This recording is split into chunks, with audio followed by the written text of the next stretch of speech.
Okay.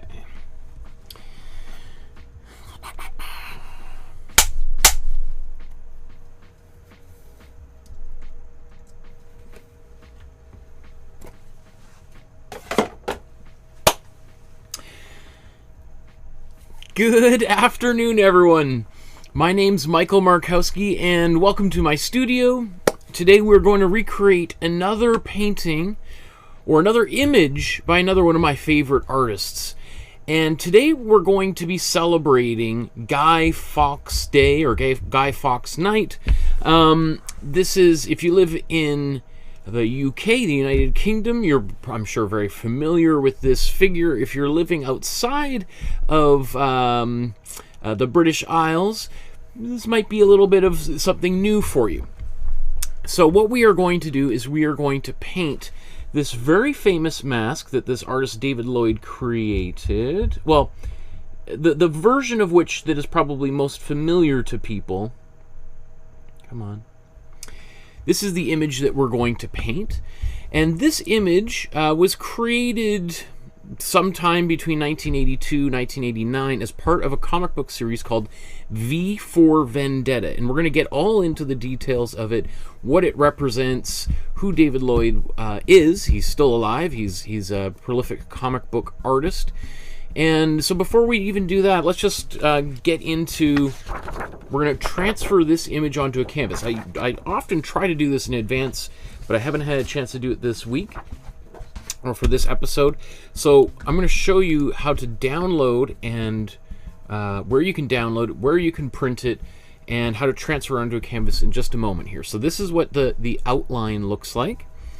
And you will see a link in the video description below for a Dropbox folder. If you go down this Dropbox folder, you're going to see all sorts of images here, from the Mona Lisa to Spider-Man, a whole week on Vincent van Gogh and Tom Thompson and Pablo Picasso.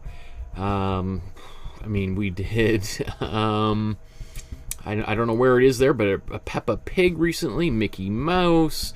For Halloween, we did Van Gogh's portrait of a skeleton with a cigarette, a very famous image that he did. And Guy Fawkes right here as this is the folder we're going to click in. And you go inside here and you're going to see 3 files. One of which, or there's 2 versions of this outline. One's a JPEG, one's a PDF, whichever is easier for you to use. And then, of course, the original image itself. Now, I will say, actually, even before we begin, this is the mask that was created for the film, but the original author of this image is David Lloyd. So we're actually not painting technically like a panel from the comic, although we'll take a look at it very briefly here. We're technically creating the mask that was created based on the comic that he illustrated along with the author Alan Moore. Okay, so before we go too far, I just want to let you know that there's a private Facebook group just for people like yourself who are painting along with me. I encourage you to join the group, take a photograph of your work that you create, upload it to the Facebook group, even if you're making something else. If you're painting something else that comes from the heart, I would love to see it, because every month, every 6 weeks or so, I go through all the images on here, pull them off, and then we do a special feedback episode where I give some suggestions on how you might want to be able to improve images if you should be interested in taking some of my feedback. It's always constructive criticism, never ridiculing or making anybody feel bad for the various levels that you're at. Because I think anybody who's taking time out of their busy days to mix some paint up and start painting is, I think, actually doing the world a favor. If more people were painting, we'd be living in a much better world. And perhaps you wouldn't have to have people out there on the street dressed in this Guy Fawkes mask protesting, right? That's a whole other thing. Let's get to it here in a second. Maybe just while I'll just put this up here on the screen for a second, because this is the author that we're going to talk about, or the illustrator that we're going to talk about here in a moment. But let's get the image onto the canvas. We're going to put some paint on there, and then we're going to come back and talk a little bit about his biography. So here's the outline. Again, I printed it out onto just a regular piece of paper. You can use your inkjet printer, laserjet printer at home, and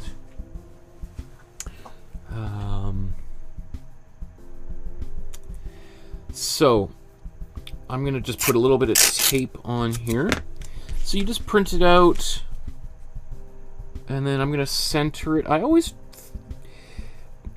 you know, I think about like the space there at the top and bottom, roughly about in the middle.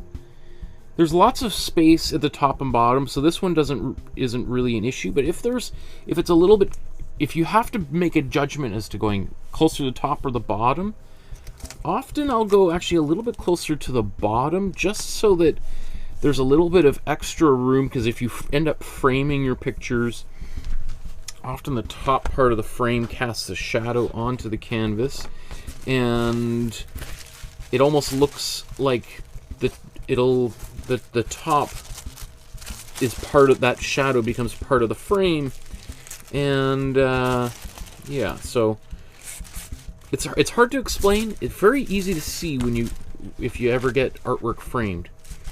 So last time I did this, I ended up throwing out the carbon paper sheet that I had been using, because I used it many times. This one still itself has been used probably 5 or 6 times. I'd probably get another 20 times out of this single sheet of carbon paper. You can buy carbon paper at your art supply store, or you should be able to. If you can't find it, there's a link in the video description there below. You can also buy it at your local fabric store, because that's how people transfer patterns onto fabric before they cut them out and sew things together, right? So let's transfer this image. I'm just going to use a regular red pencil to do this, and I'm going to go really pretty quickly. There's a lot of this is going to get painted over, so as long as the basics are here, then we'll be fine. I do think using the template might be helpful for some people, because this image is super symmetrical, right? So having something like this that helps you get it a little bit closer to symmetrical might make you feel a little bit better than if you were trying to eyeball this image. But having said that, even if it is a little bit off, quote unquote off, it doesn't mean it's bad or wrong or not worthy of appreciation, right? Most of our own human faces are asymmetrical as well, right? So very few people have fully symmetrical faces. Most of us have one eye that's a little bit higher than the other, or a nose that's a little bit crooked, which is why it's really interesting. I've seen a few places on the web that have shown kind of images of celebrities' faces and famous people, and they basically take the one side of their face and then just reverse it onto the other side of the face, like as if there was a mirror right down the middle. And it is really interesting how all of a sudden a bunch of famous people's faces look almost unrecognizable, even though essentially we're looking at the same face. It's just that we're seeing that image reversed, or essentially two sides, the same side of the face, but just flipped on the other side. Turns that face almost beyond recognition. Anyway, just a small little detail, but I've always found that super fascinating. Okay, boom, there we go. Got our image onto the canvas, nice and easy. Another way to do that, and I've done it in the past, I think I did it for the Aaron Douglas painting we did maybe about a month ago, is you could do your sketch in your sketchbook or on another piece of paper, and you could do 5 or 6 different versions until you're happy with the one you have. Then use that version to transfer onto the canvas So you could still eyeball it, as opposed to drawing it all out onto the canvas and erasing it and making a big mess. This way you're basically just get the exact image you want on here. Okay, so I'm going to just put these materials to the side. It might be also just useful letting you know about the next couple paintings coming out, since I just printed these off. I don't know if you're familiar, you probably are very familiar with this Edward Hopper painting, the Nighthawks, which we are going to be doing on Tuesday of next week. You know, one of the most iconic images in art history. Often people will replace this with Marilyn Monroe and James Dean and Elvis, or any kind of iteration of it. And then for Remembrance Day here in Canada, or Veterans Day elsewhere in the world, we're going to be doing a Mary Ritter Hamilton painting that here are a bunch of poppies growing inside of a trench in the Somme battlefield. So a very famous painting by her. It's kind of really probably one of the most iconic images of Remembrance Day. So, which means I had a poppy, and I don't know where I put it. So I love wearing a poppy to honor our men and women who served in overseas or and fought for our freedom. Anyway, so let's dive into the painting here. As always, I'm going to begin the painting with putting some warm yellow on here. You don't need to do this if you don't want to. This is just sort of my own trademark, not really trademark, but if you want to think of it that way, approach to painting, which is to apply what we call a colored ground, or as the Italians, who really were the first to do this as we know it today, the imprimatura, the first layer.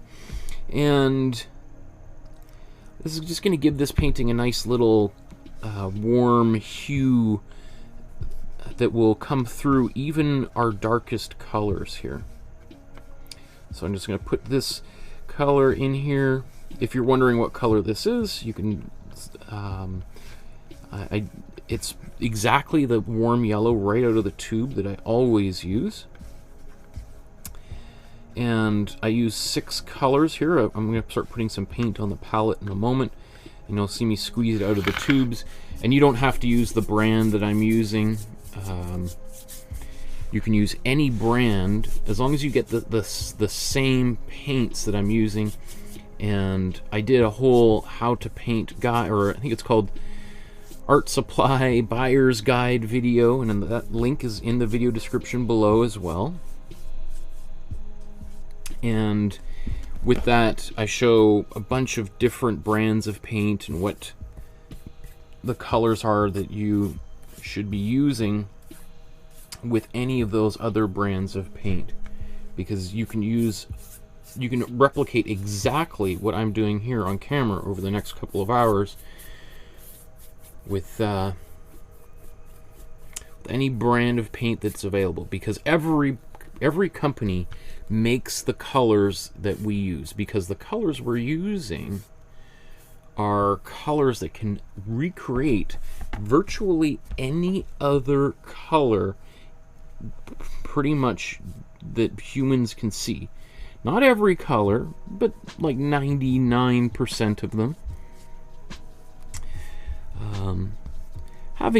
There are pigments that that kind of fall, or not even just pigments, just I guess kind of pigments that can't quite be reproduced in this way, because they're organic compounds that have unique properties.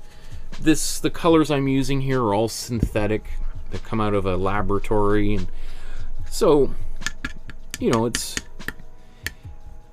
not, is a synthetic cadmium yellow going to be the exact same as an actual cadmium yellow?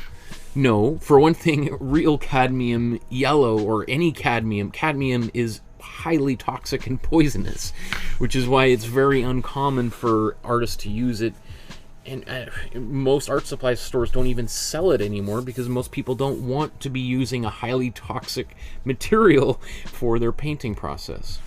And if you're curious, is my paint the toxic cadmium yellow? Probably not. Probably not. Over the past maybe decade, most paints that have cadmium are using synthetic. Anyway, Steven says, you are the coolest and your art is amazing. Nice hair as well. Thanks, Steven. I see Donna's there. Hi, Donna. I hope you're doing well. I hope you're out of the hospital. Or let me know how you're doing there. We're always concerned about you. And Deborah's there, says hello, everyone, as well. Okay, so now that we've got the paint on here, we're going to let it dry for just a couple of minutes. And while that's happening, let's just take a quick little investigation into the history of this image and the artist himself. So David Lloyd, I guess, you know, he's getting older now. That as an artist, you know, age 70.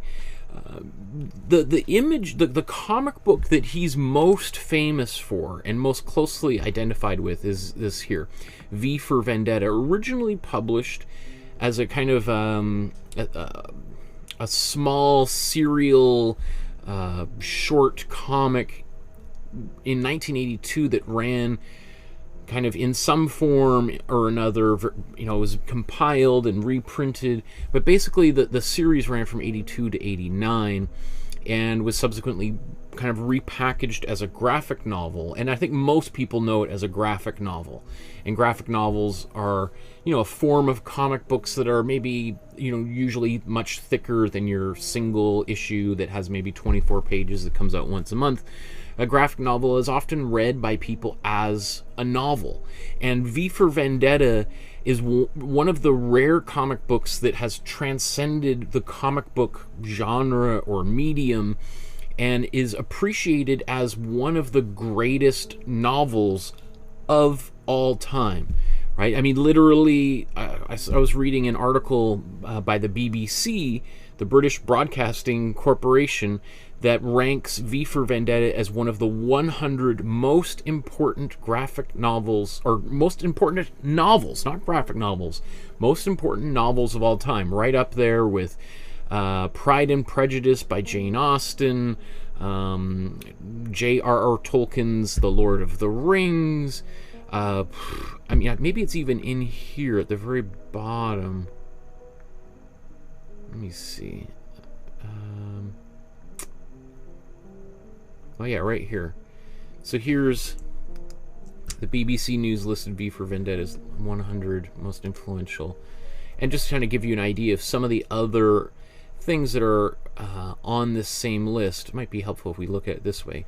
You know, right up there with Frankenstein. One of the most famous of the Sherlock Holmes books, The Hound of the Baskervilles. Orlando by Virginia Woolf, Raymond Chandler's The Big Sleep, you know, which later became a very famous movie, Ernest Hemingway, George Orwell, 1984, which shares a lot of similarities with V for Vendetta, of course, Lord of the Flies, so on, so on. So you can see that, you know, this is not just a very famous image that has been reproduced all over the place, and people wear this mask all the time.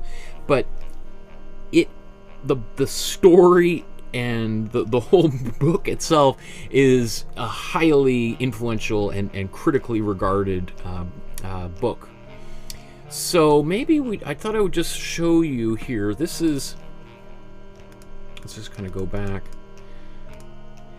This, by the way, is from the Vancouver Public Library. You can borrow comic books and books as digital files and read them on your computer or your tablet.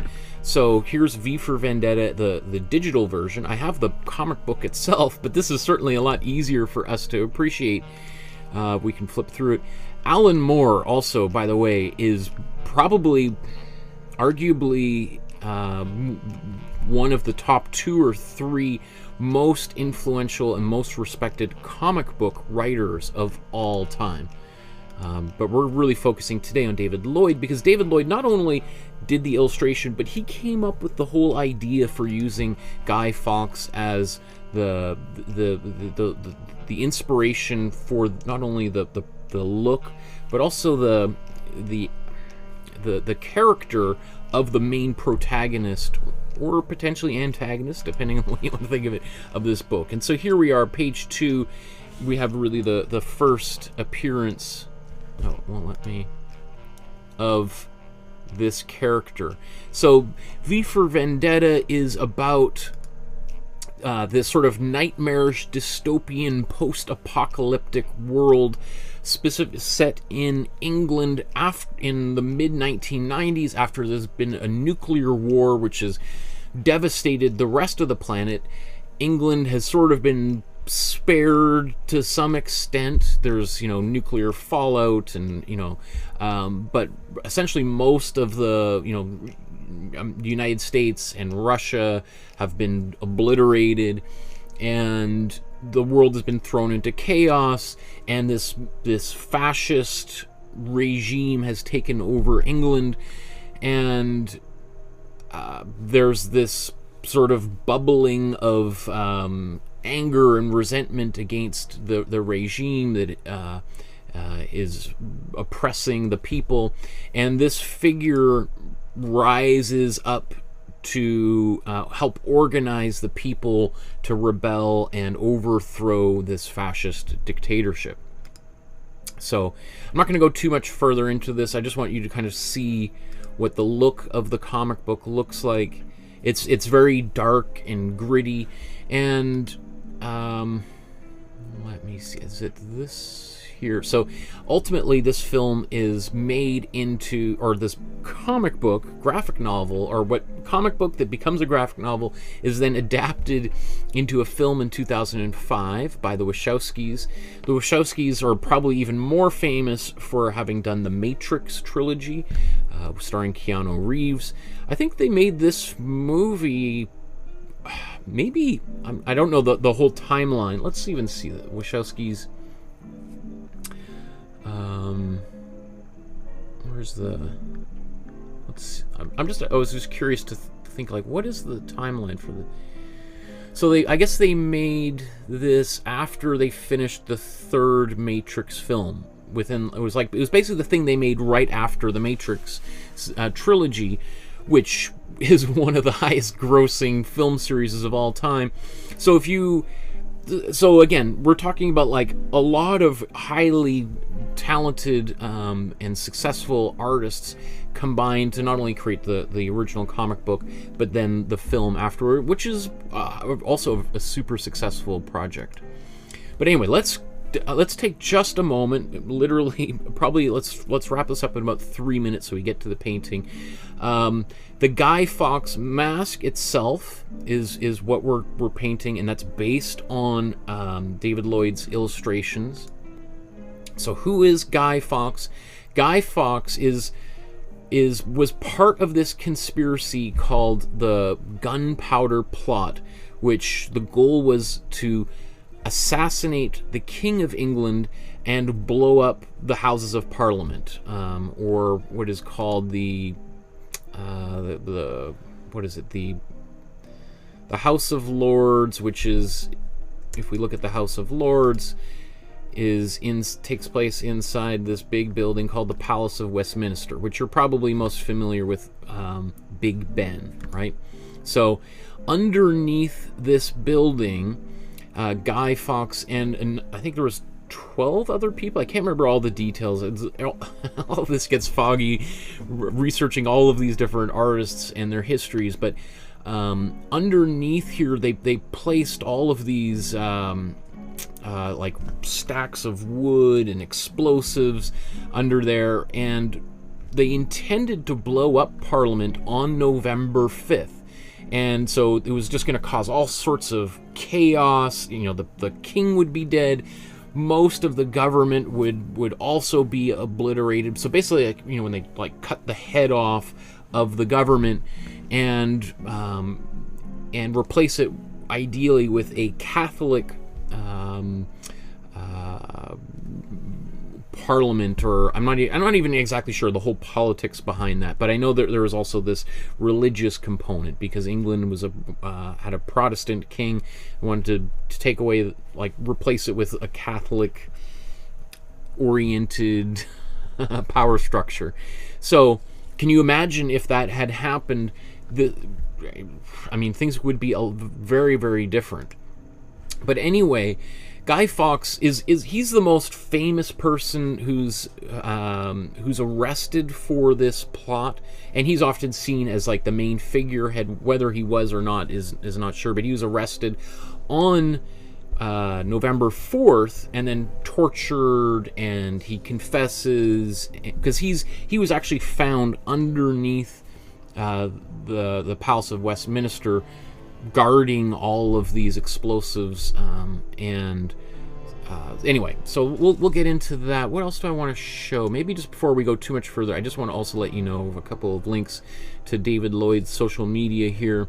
So here's his Twitter here, L for Lloyd, as opposed to V for Vendetta, which I think is pretty funny. He just posted the other day about an exhibition at the Cartoon Museum, which is in London, England. And let's see, it's a sort of behind the scenes of V for Vendetta, which if I lived in London, I would love to see this exhibition. It was just extended by a couple of weeks till November 14th, 2021, if you're in the vicinity. What else? I think, here's also his Facebook page as well, with a bunch of other links to his art. Okay, so let's get right into the painting here. My canvas looks like it's finally dry. So let's put some paint on our palette. Looking at this image, I think we're going to use at least a little bit of most of these colors. I'm not going to use black because I rarely do use black. So I'm going to make my own really dark color, and I'll show you how to do that. And I think, if you're new to painting, knowing how to do that is probably going to be quite revelatory for you. So again, if you want to know what colors these are, in the video description below, there's a link where you can buy the exact ones. It's an Amazon link. I would suggest you could look at it and then write down some of those details. But I always find Amazon is a little bit more expensive for art supplies than it is for a lot of other things. So, support your local art supply store, and you might find they're much cheaper if you buy it directly from them. That's my little shout out to support your community-based business. Okay. So when you saw that jar of paint there earlier, I might just do this right now real quick. I don't know if there's any. Oh, this looks like it might be full.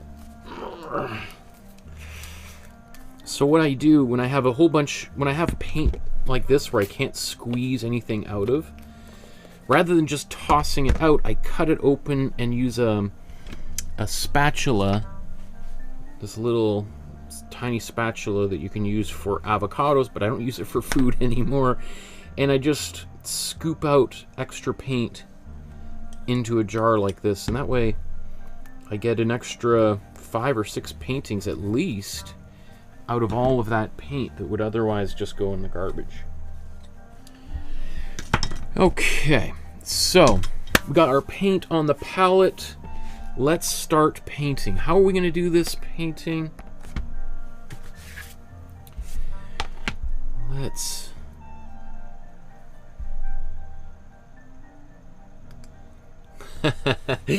Deborah says, hi, I do find this character a little unnerving, but my kids want me to watch the film. Definitely, this image is You've probably seen people wearing this mask and in photographs on the cover of newspapers and magazines whenever there's a large protest, usually anti-government austerity cuts, financial cuts, climate change protests, or for very social injustice protests. Not as much now as maybe 10 years ago, like when there was the riots in Seattle and outside of Toronto, you know, in the G8 and G20 and those kind of things get there. Often protesters wear these masks because the central character in V for Vendetta is this anarchist protagonist. And so certain anarchist groups have adopted this mask. So anyway, that's why it's probably it's so interesting because how it's transcended the comic book, and probably the vast majority of people don't even know the movie, let alone the comic book that mask comes from, or even that it's related to Guy Fawkes either, right? So it's funny how something can just start spreading out into the world and become its own thing. And David Lloyd has illustrated lots of other things over the course of the past 40 years since he created this image, but even today this is the thing he's most closely identified with. So what I want to do now that we've got our paint on the palette is let's start mixing up some color here. So the first thing that I want to do is let's put a color down here. Well, actually, you know what? I'm going to mix my dark color right now because I'm going to do a little bit of outlining. So let's take a big heap of this red because we're going to be using a lot of it. And we're going to mix it into this blue. So I'm going to start here. We're going to use all of this cool blue. We probably won't use much of it elsewhere anyway, except for the background and for some really dark outlines. So let's get this in here. So when we start mixing this together right off the top, what we're gonna get is like a really dark purple and a kind of like a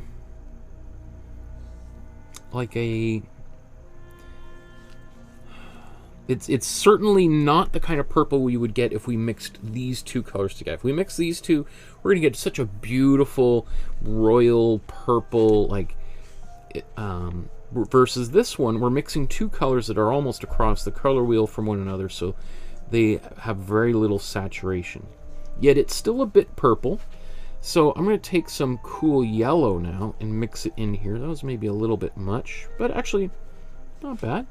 What that does is it takes this color, which was sort of very close to the middle of the color wheel, and pulls it right up into the center.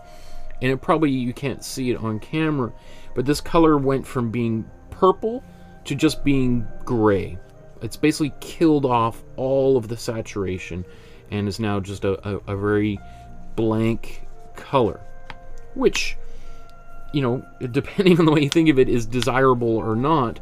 But this is, if we add white to it, which we'll do in a bit, it is gray. You would, in fact, let's just do a little bit of a test here so you can kind of see.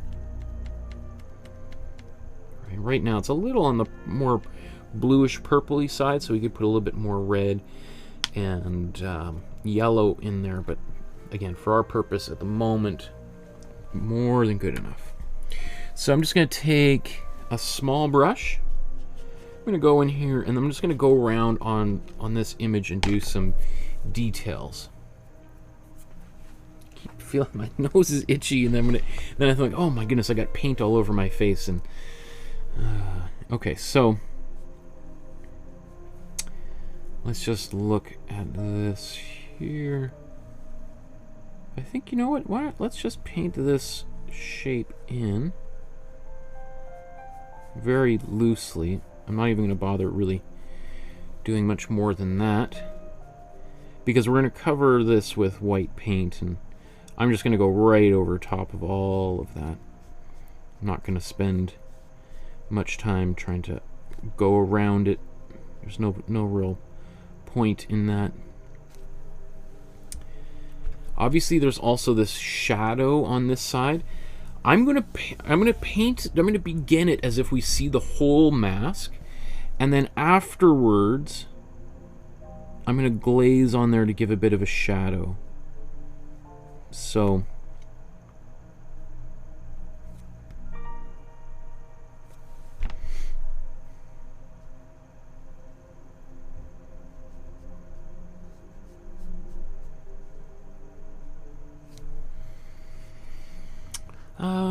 I think I'm gonna ignore some of the, maybe I'll do this line.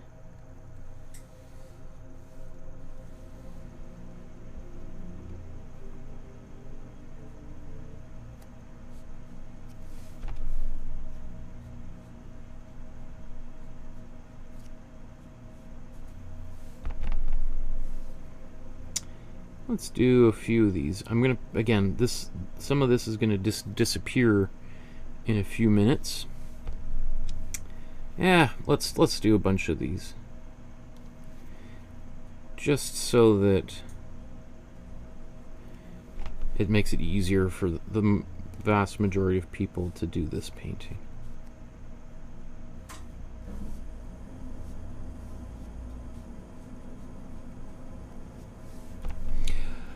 I'm putting this on very thin. I'm not worried about making this look really pretty because it's just going to disappear in a few minutes. You'll see how it goes. The main thing I want to try to avoid is texture here, because that's just going to make the paint take longer to dry. So that's why I'm kind of putting it on fairly thin.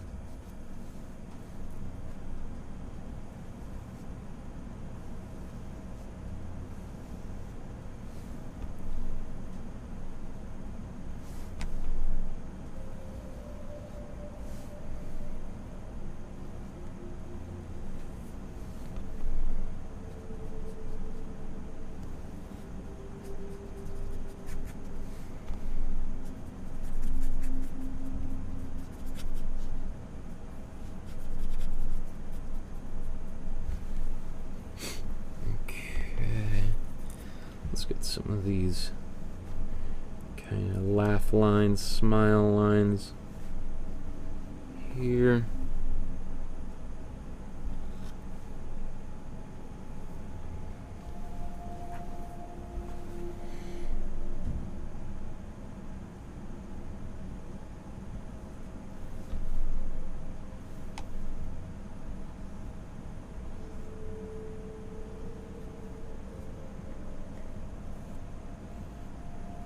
Okay, so here's a good start.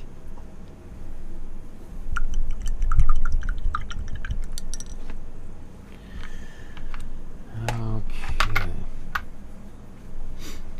and you know what, since I got this brush and it's just covered with paint, I'm just going to paint the background in right away. I was going to wait till I got some of the white in, but you know, let's just tackle this now, because I was gonna I don't like having wet brushes sitting there with acrylic paint drying and not being used. So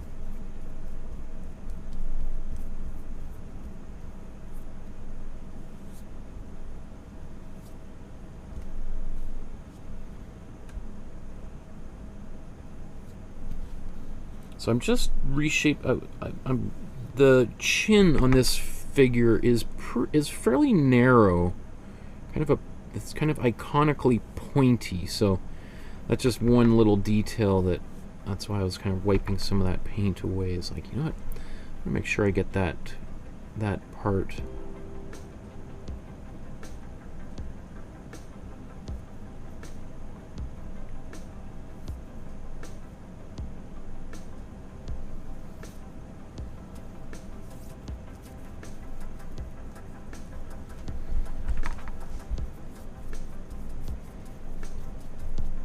So again, I'm putting this on fairly thin. We're going to do another layer, maybe even 3 of them, depending on how dark and how solid you want your background color to be.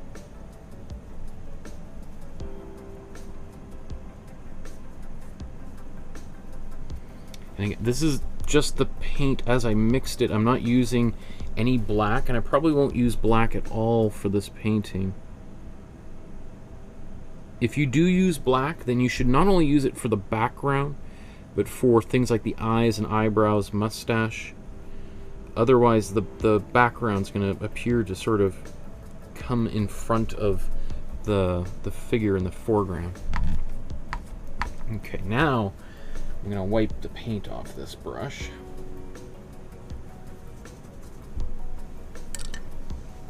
Okay, so I'm going to blow dry this to help it dry a little bit quicker.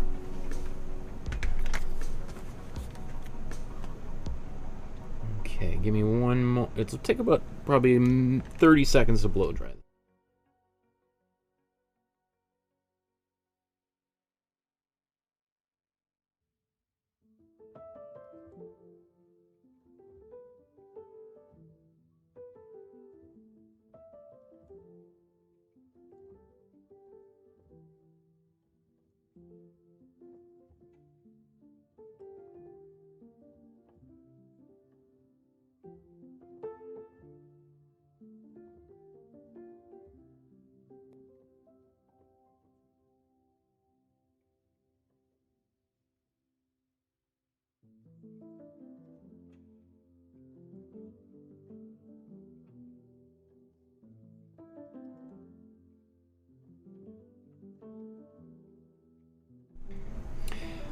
Okay, I'm not too concerned about whether the outside is dry because I'm going to do the white of the face next.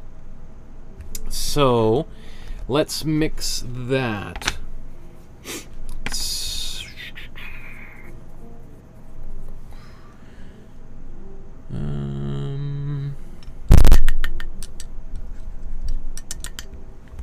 So what we're going to do, we're going to mix a brown. So, and you know what? I have a feeling we're not going to use this much paint. So I'm just going to take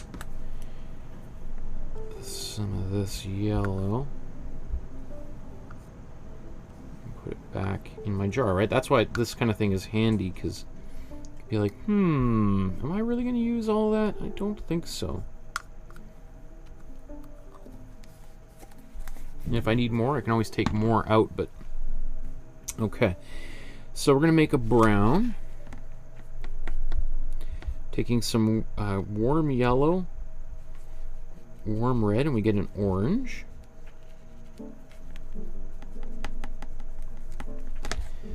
And then I'm going to take some warm blue.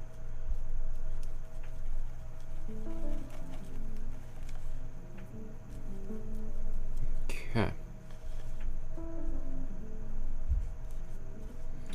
And I'm just going to squeeze some of that paint out. And then wipe my brush off. I'm not going to bother cleaning it. I just wipe as much of the paint as I can off. And now, let's do this right here. We're going to use a bunch of white. So let's take this in here.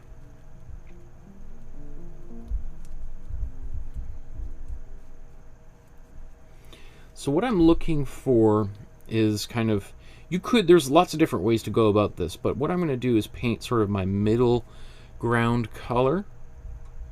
So a kind of slightly off-white, and then I can have some white that I use for my highlights, and then I can darken it down in other places. So this is sort of in between the dark and the light. It's also got a bit of color to it too, right? So it's not just a total white. And I'm just going to take it and paint it right over everything. This is why I painted those guidelines in there for myself.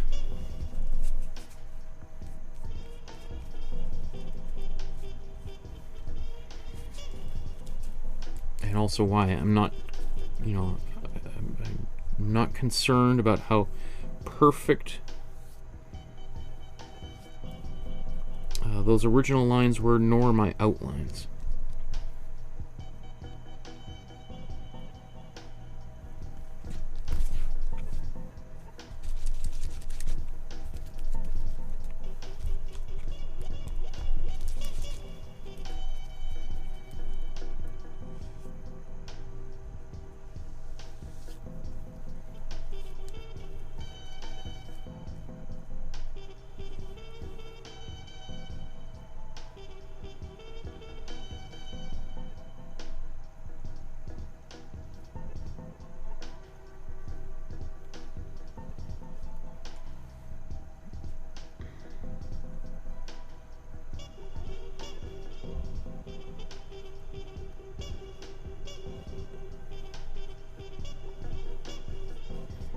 So I'm just trying to get over most of this yellow here.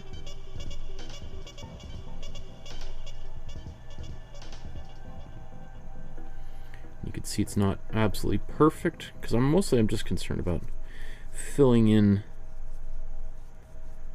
these little gaps.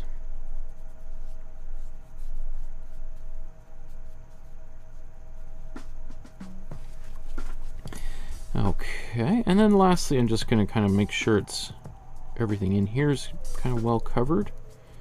And if there's any major thick areas here where I can't see my image, I'm just going to brush them out. Oops, a little bit of brown in there somehow.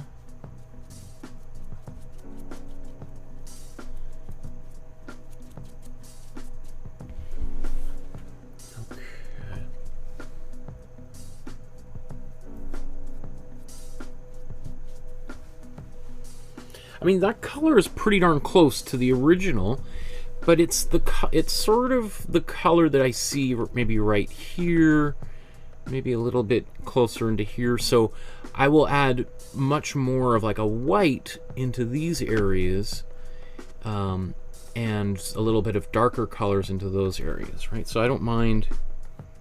So that's why I'm using this middle color, middle value. You could paint the whole thing just white. There's lots of different ways to go about it. This is just the way that I like to paint.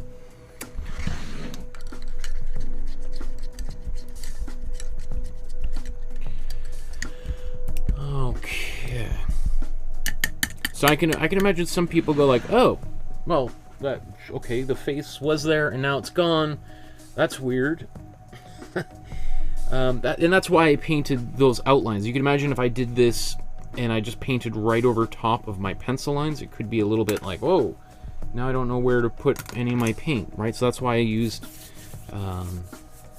that darker color just to kind of very quickly plot those parts in. So it's a little bit still wet, so I'm going to blow dry this, and then I'm going to start adding some of the shadows and things onto the face here. So I'm just going to mute my microphone.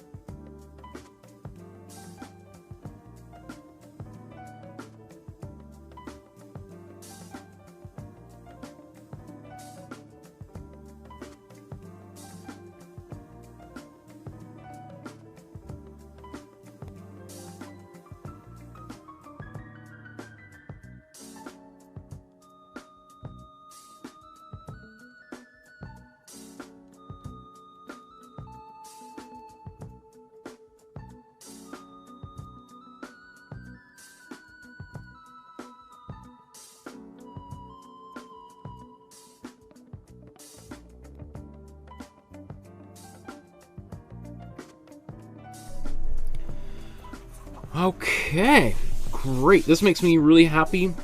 I know for some of you it's like, what's going on? You can always just jump to the very end of the video if you're watching this after we streamed it live, and you can kind of like, oh, okay, I guess it does turn out at the end. Hopefully, knock on wood.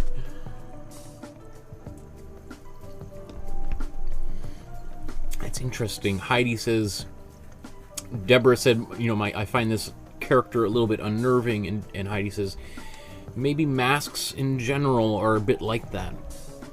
That's true. Generally, masks are a little bit alarming, right? Seeing people walking, that's what Halloween is about, right? Even if you're wearing a happy face, it's like, oh, I don't know who that person is. It's a little unnerving, right? Because we have kind of hidden our identity. There's a great book. What's his name? Oh, it's gonna drive me nuts. About the carnivalesque. I'm gonna think about it as we paint here, because it just occurred to me. Anyway, so let's now, if we look at the original. Come on. I'm just wondering now about the best approach for most of my audience here.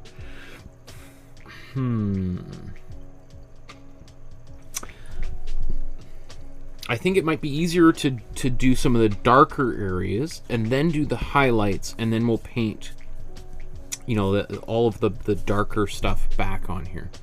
Because if we paint the darker areas, I think it'll help people see the structure of the face. If we paint you could do the highlights first, but I think most people, it might confuse people if they just see the highlights. So let's do the shadow. So we can take, I think we'll mix a gray first. So just like we did here, let's take some of this white, and let's take some of our dark color. We don't need a lot of it, at least at first, and mix this in here. Now that color is gray. It's a little bit more on the blue side, but I look at it, and if I wanted to be even more gray, I could add just a little bit of yellow and red, and it would be a little bit less bluish. But I think I kind of like it a little bit like that. I think it's going to contrast nicely with this slightly peachier color. So I'm gonna embrace this. And what I'm gonna do now is I'm gonna use some satin glazing fluid or liquid. Right? This is in the video description below. I use it all the time. And it does, I guess for some people just beginning, seem like a very advanced technique, but really this is what you'd want to do rather than using water, or because that's what I think a lot of beginner artists are used to painting with watercolor, and they always just figure, oh, I just get to add a little bit of water to my paint to make it a little bit thinner or a little bit more transparent. But it's definitely the least ideal method. You can use it if you absolutely have to and you don't have any glazing fluid. You can do it and get away with it to a certain extent, but I think it's ultimately more frustrating than, like, if you have the option, I wouldn't even think about using water. If I had glazing fluid, yeah. So okay. We're gonna start painting in some of these shadowy areas here. So let's go right in here.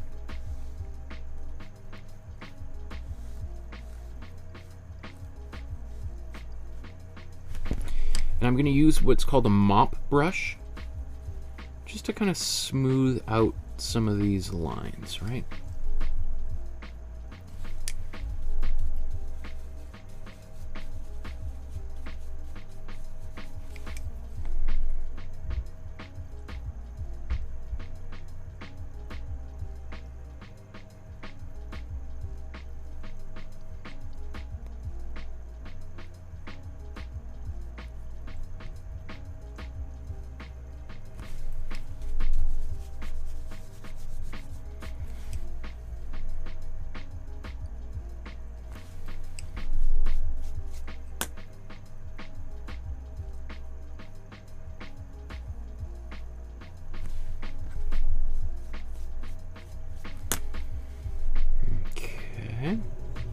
let's even take...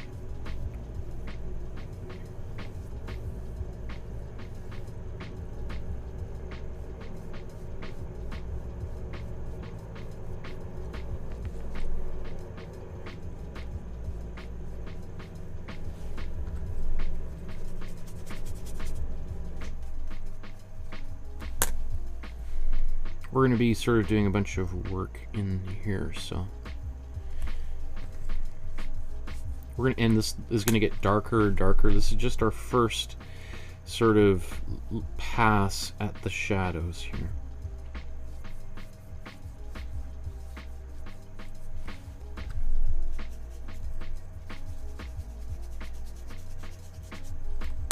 That line's a little bit harsh, but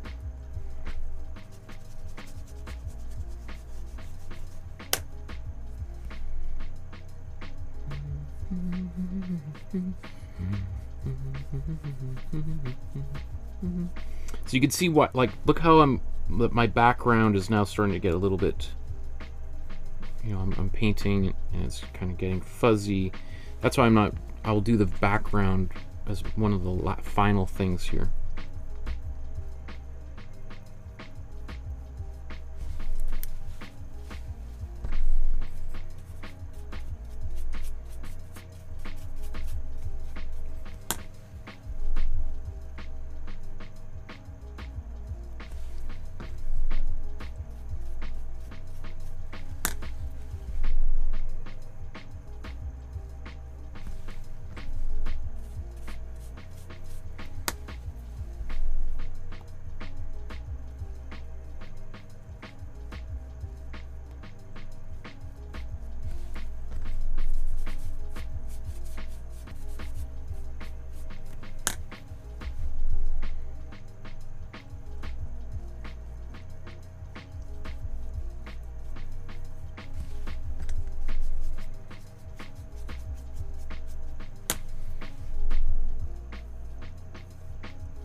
Okay.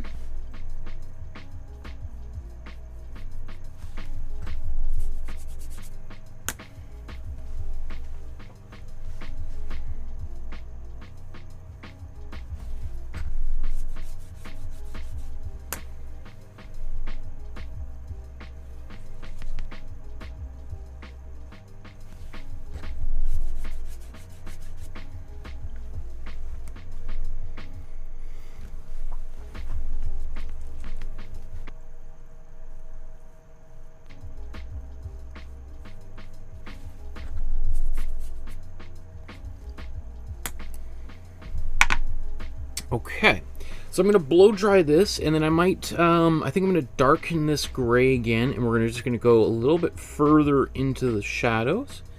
So I'm just going to blow dry that just to, because I want my, if I try to glaze over wet glaze, it is like a nightmare. You've seen me freak out many times when I accidentally do it, so I'm just going to let it dry, and, or I'm going to speed it up in this process, and then we'll move on to the next part here.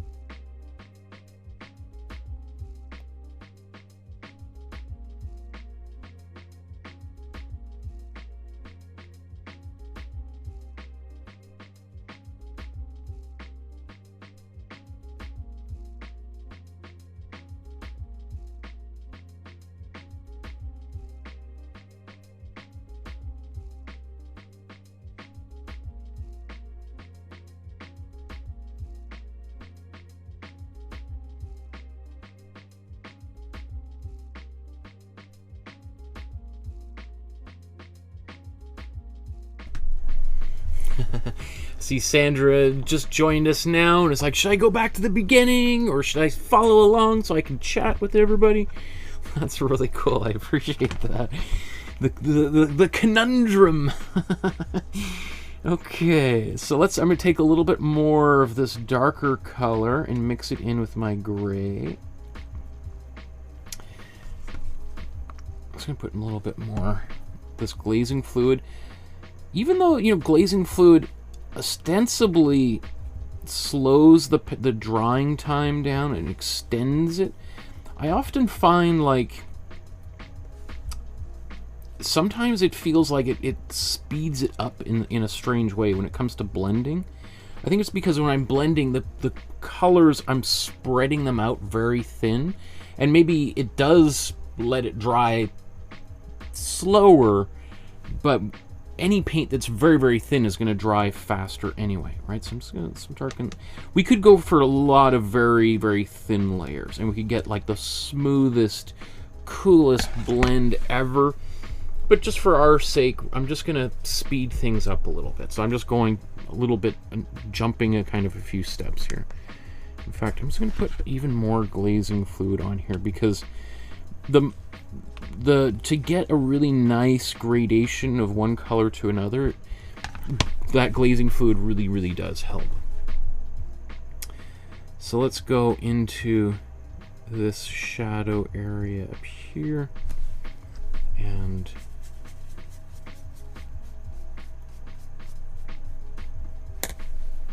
soften that.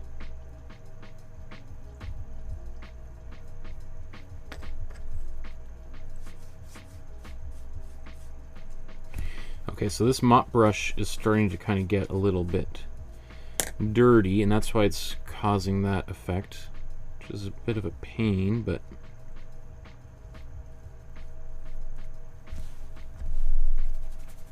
just gonna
And if, you know, we go too far, don't worry about that. We can always lighten any of this stuff up later.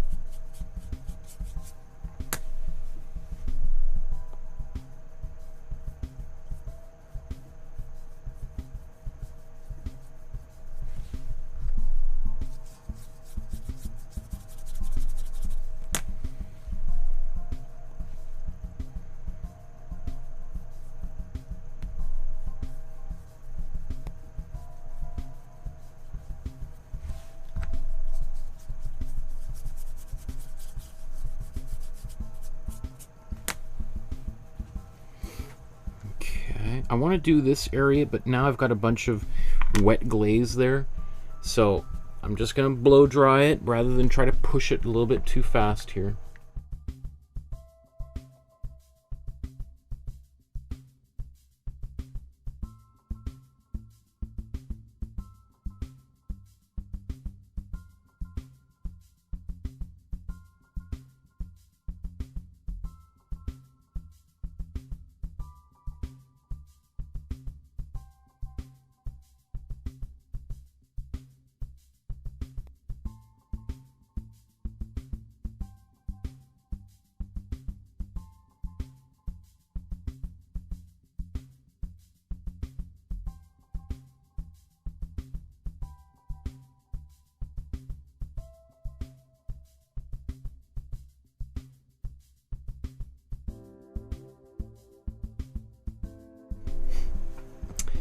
So I saw Heidi asks, do you wet the mop brush? You want it dry, bone dry. If it's wet, it's going to scrub paint off.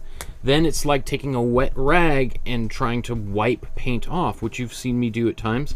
So you want this to be dry, right? In fact, right now, I've done quite a lot of blending with it, and it's now dry, but it's also, these hairs are getting kind of crusty, so it's really becoming less and less useful. I do have, like, this is what this brush looks like when it's brand new. This is a brand new one. This is after it's been used, right? It starts to kind of, because I use it for blending, right? And so they have a, and it's okay. Like, I actually, after you use it, I like that it continues to fan out more and more and more over time. Okay, I just want to get this area in here.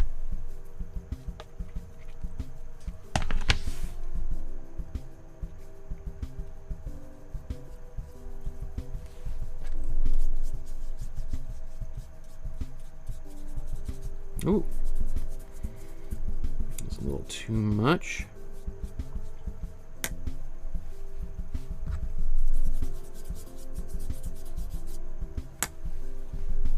I think it's because I'm putting quite heavy layer of this on, and so it's a lot of it's getting onto my mop brush. It's okay. See, that's kind of a little bit of more of a dry brush there, but okay. Do I want to do any more before I blow dry? Like, you'll see that I'm going to use, I sometimes also use the side of the mop brush, not even the top, right? And then I'm just trying to dry as much off.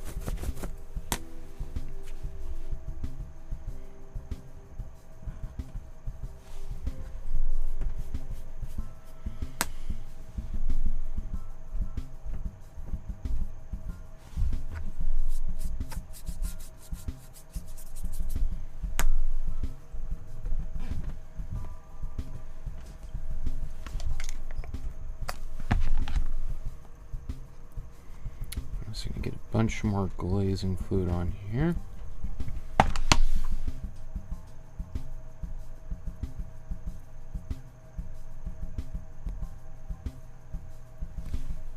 See what I mean? How it just wiped off that fluid there. That drives me crazy when I do that.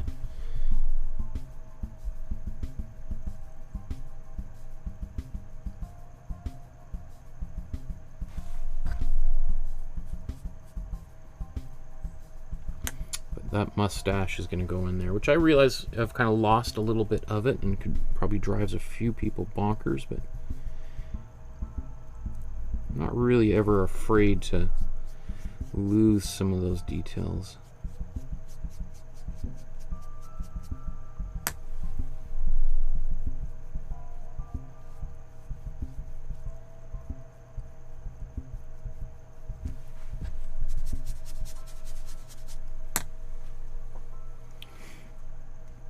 Okay.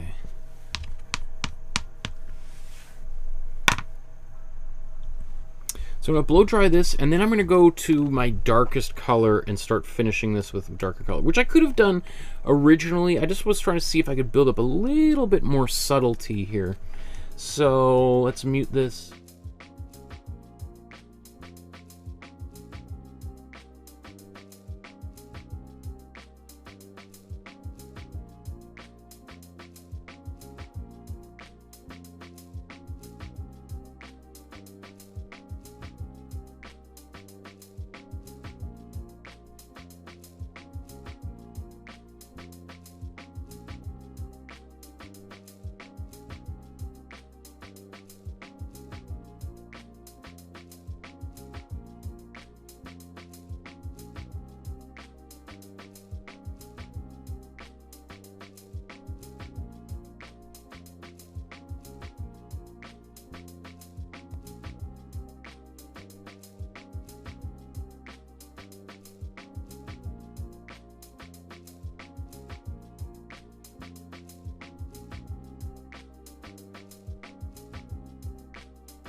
Okay, so the reason I was blow drying so long is I put a big blob of glazing fluid there, which was not really that smart because I had pulled some off. So anyway, let's wipe some of this off. I'm going to glaze with my dark color.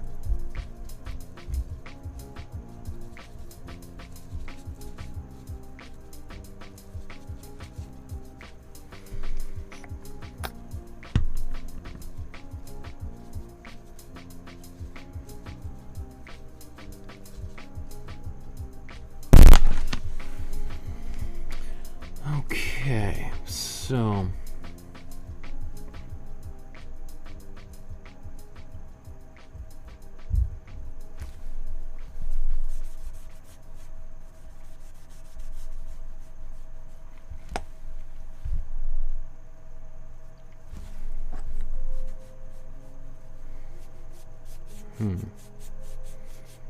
that glaze is so transparent that it just looks like gray. So I'm just going to mix a bit more of my darker color into this glaze.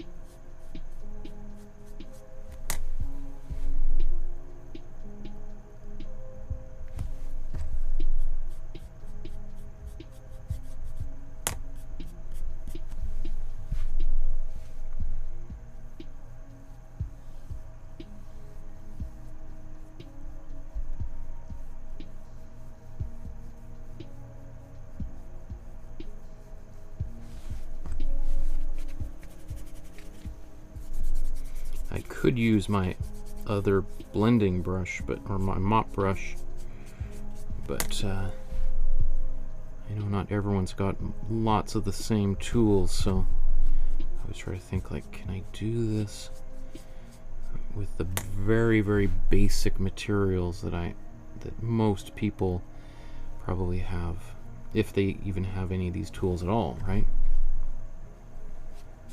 Otherwise it doesn't seem fair, right? If I'm just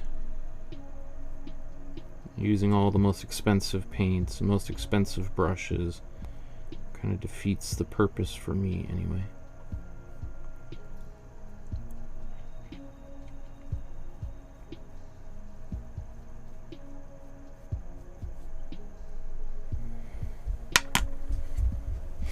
Okay, let's blow dry this.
Sandra asks, Michael, what temperature are you blow drying at?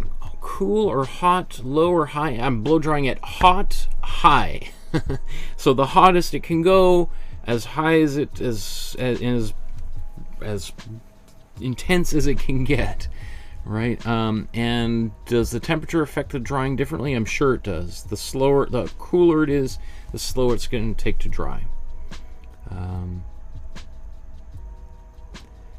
acrylic paint loves the cooler the temperature, the longer it's going to take to dry.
Hope everything's going okay here. Some weird technical issue on my side. We'll see if it... There we go. Whew. Okay.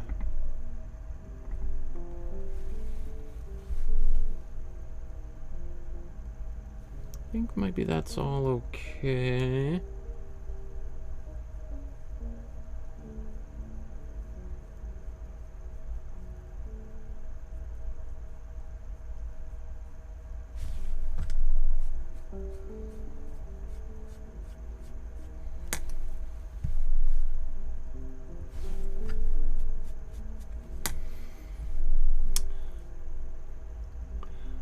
Sandra says, "Oh, duh, thanks." It's not obvious, right? That's why you ask the question, right? So it's not obvious. It's not a stupid question. I don't believe there's any such thing as a stupid question. So that's what we're all here for, is to learn. So if you've got questions, feel free to ask them. I'm happy to answer them. That's why I'm here, right? So you should feel. I love taking classes, all sorts of different kinds of things. I'm like a perpetual learner with things, and whenever I take classes, I'm always the person who asks all of the most annoying questions, because I want to be able to know it well enough that I could maybe one day teach it, right? And that requires having to know I need to know all of the answers to the stupid questions in case someone else asks the stupid questions, right? So feel free to ask away anything that I can do to help problem solve for you. So this now looks very blue. Do I want to make it darker? I don't know. I don't mind it like this. I do want to blow dry down here so I can finish this. So let's I'm gonna mute.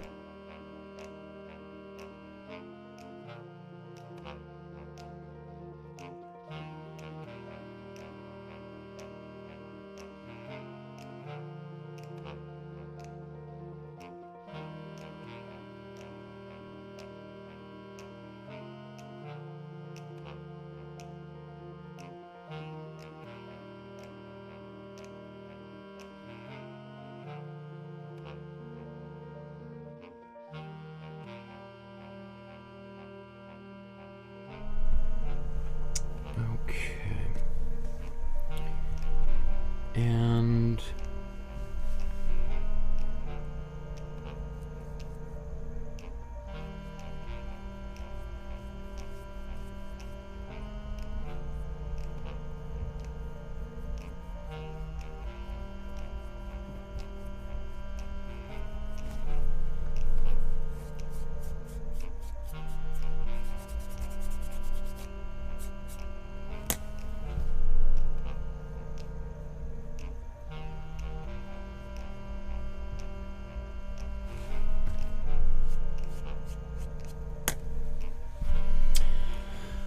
okay, so I'm now going to do some highlights, and then I might do one last little bit of a very dark transition in here. Okay.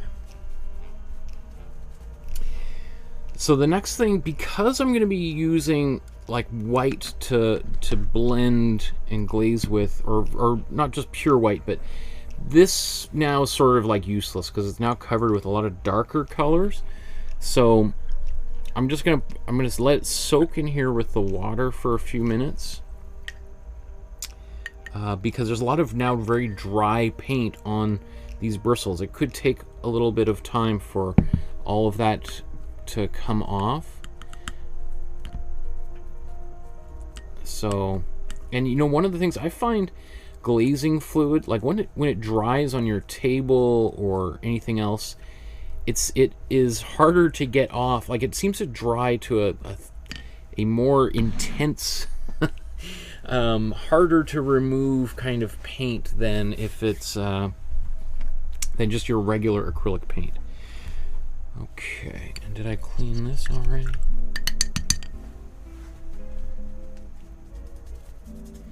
And as a mop brush, you could use any other brush, like a mop brush. You could use a brush like this to help blend.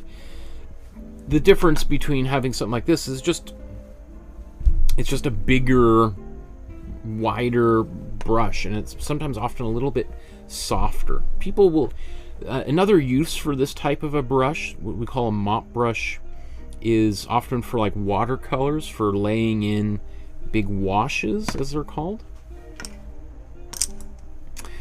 So let's now go to some highlights here. I'm going to take this previous color that we had from before. Let's put a bit there, but this time we're just going to add a lot more white here. In fact, let's just take a big heap of white. So it's not total perfect 100% white out of the tube.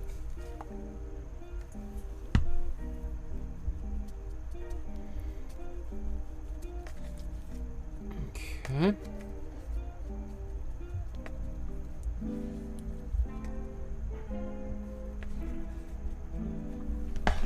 But now we're going to go the opposite direction. And one of the things that I've been doing, which is not smart for this other side, is I was just trying to glaze with big, thick paint on my brush. It's easier to glaze when the paint's a little bit thinner. So let's look for the highlights on here now.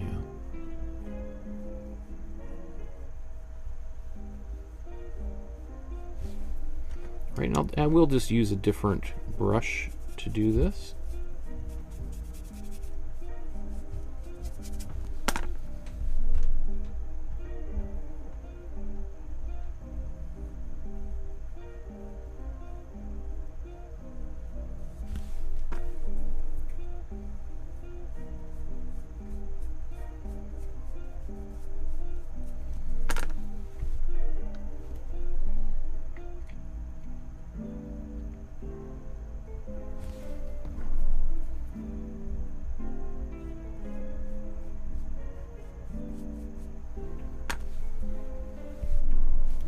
I'm just looking at this. What have I got backwards? I think this is supposed to be where the white is. Something, those eyebrows look like they're a slightly different shape, so I think I'll have to build that up later.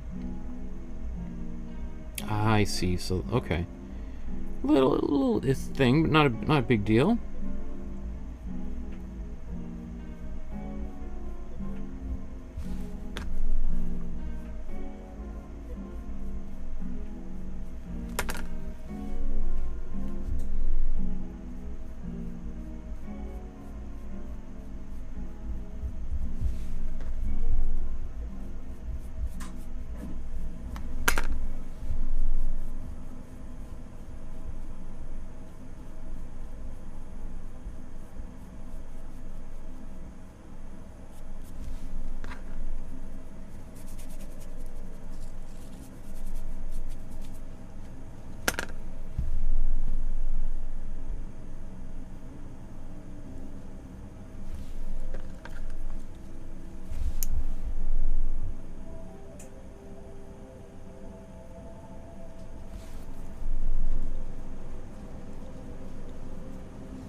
So you see, when I start doing that, I kind of do the same thing to this brush. I start kind of using it in the same way as my mop brush.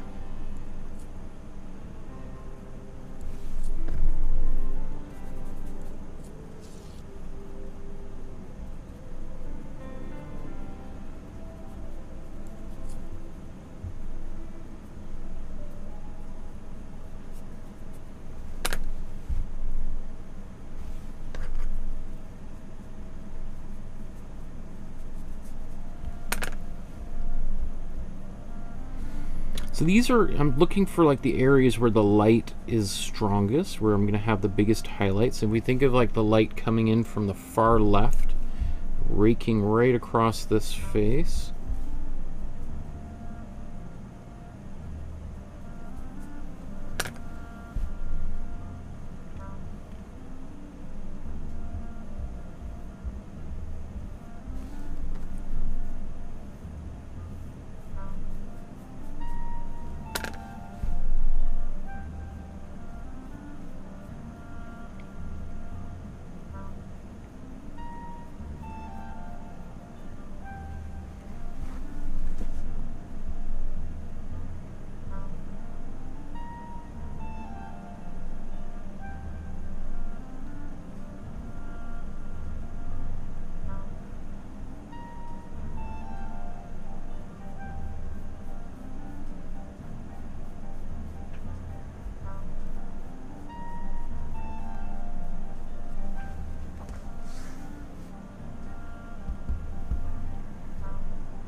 Okay, I think that's good for right now. This area, let's see if I can.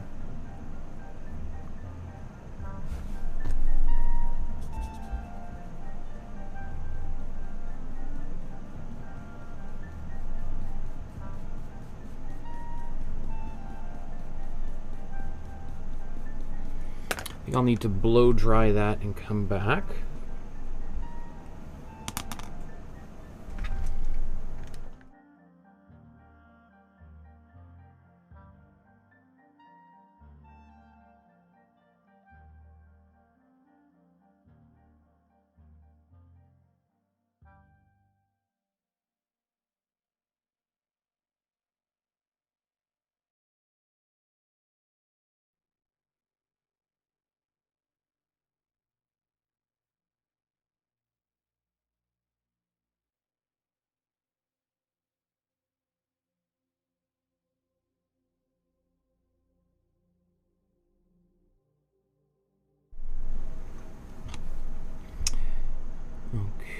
Let's do just a little bit more to brighten this up.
Okay.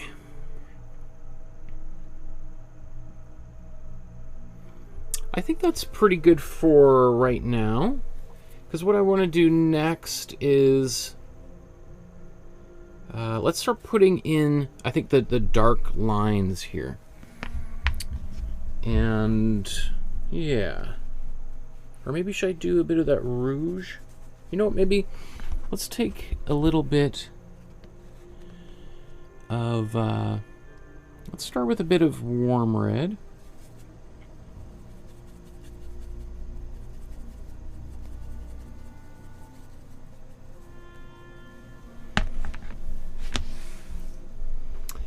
And is this all, I can't remember if this is wet or not. So I'm going to blow dry this first.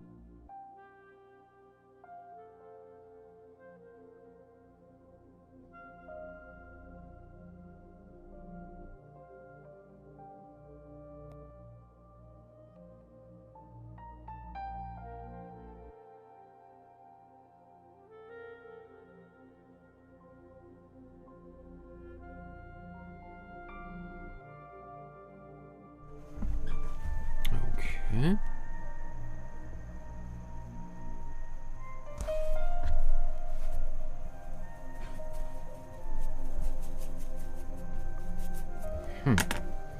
Didn't think it was that thick of paint.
Just adding a bit of this same red very subtly in other places on this face, because it's gonna, there's a bit of like reflected light off of it. Oops.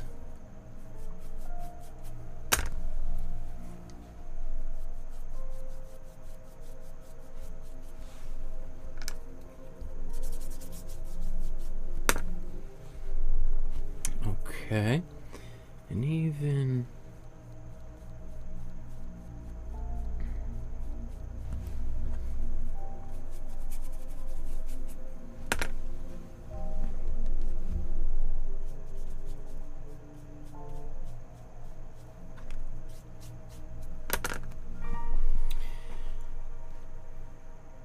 okay. Oops, come on. Blow.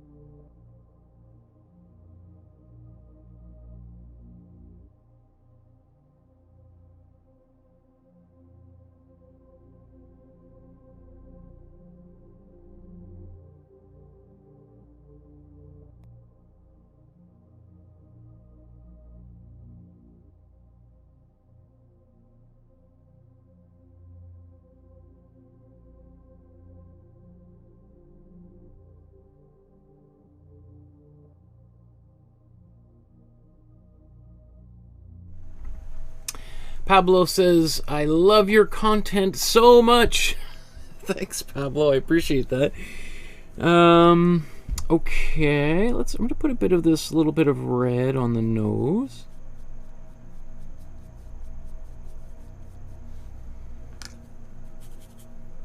Again, just nice and subtle. Now I'm just going to take a bit more, let's get more glazing fluid on here and a little bit more of that red.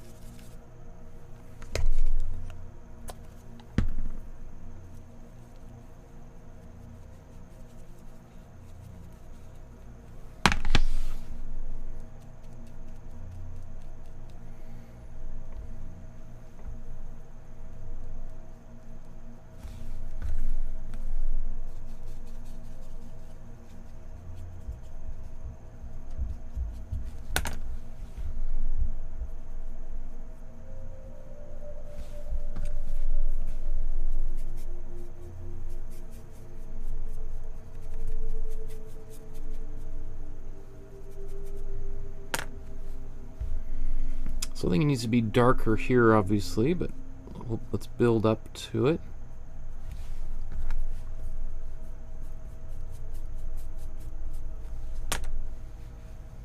Anything else?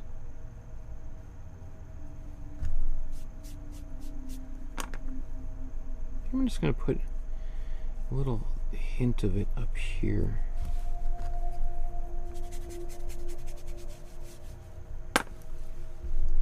Again, that little stuff I think is just kind of nice, just these little hints of warmth.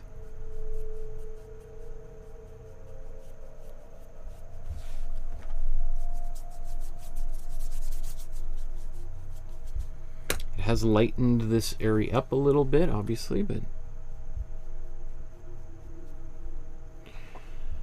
okay.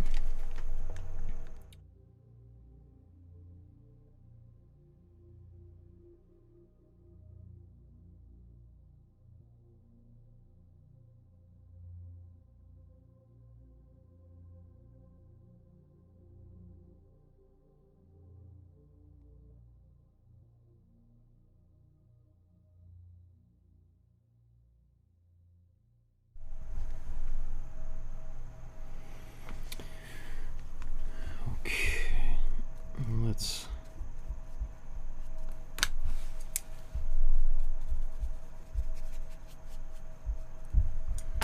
that one cheek is definitely rosier than the other.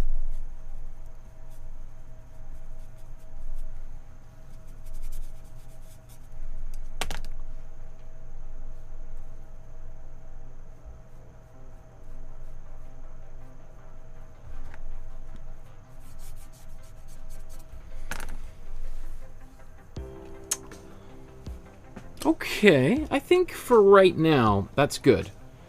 So let's, we're gonna paint in the dark lines on the face. I think all of a sudden it's gonna change radically. People who've been kind of skeptical will be like, oh, it doesn't look like a clown anymore. Okay, so you recall I mixed up this paint right near the this is really one of the first things we did here, right? Is I made this dark paint using warm red, cool blue, and a little bit of cool yellow. Warm red, cool blue, cool yellow. Now it is getting a bit sticky, which we'll see how that impacts the painting process here. So here's this eyebrow.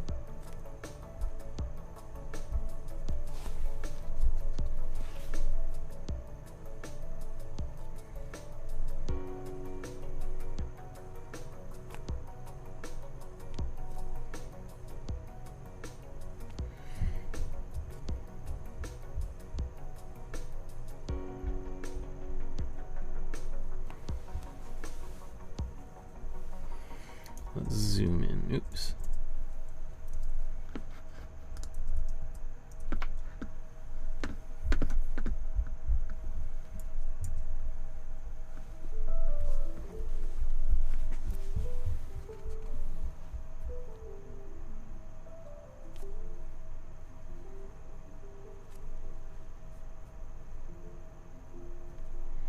You know, if you lost some of these details, just try drawing it back in. You could use your pencil and just lightly try to draw those lines.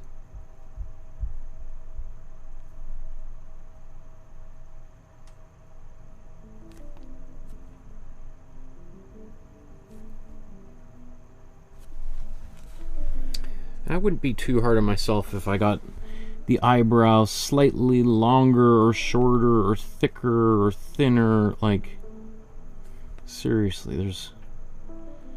there's bigger things to worry about in life, right? And honestly, who's going to notice? Who's going to care, right? Well, let's do this one eye, and then I'm going to move over to the other eye.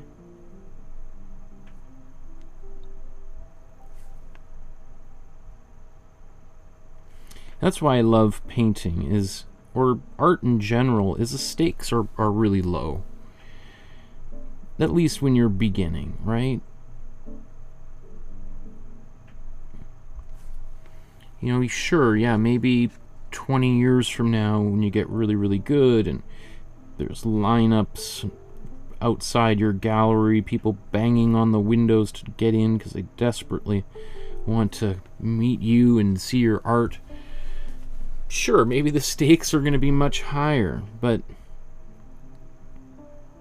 none of those people are watching today's video.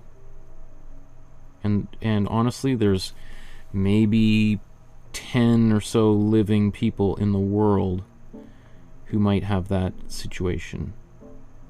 Right? That's a whole other problem, if you could consider it even a problem, right?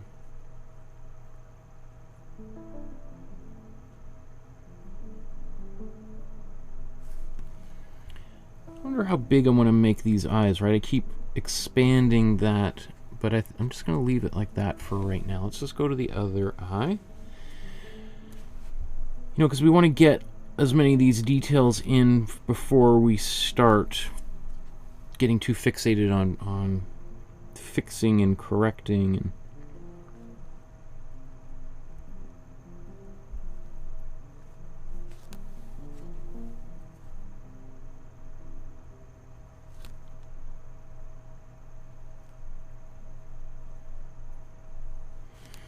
so this paint is, you know, it's been on the palette here for about an hour and a half, and it's, as the paint starts to dry, it kind of gets a little sticky and gummy and less, you know, quite frankly, less fun to use. So let's just kind of, I'm going to go to here. This is my sketch, and sometimes I like referring back to my sketch to see if in my sketch I solved some problems. I don't think it's all that helpful at this, for this particular part, but you know, you never know.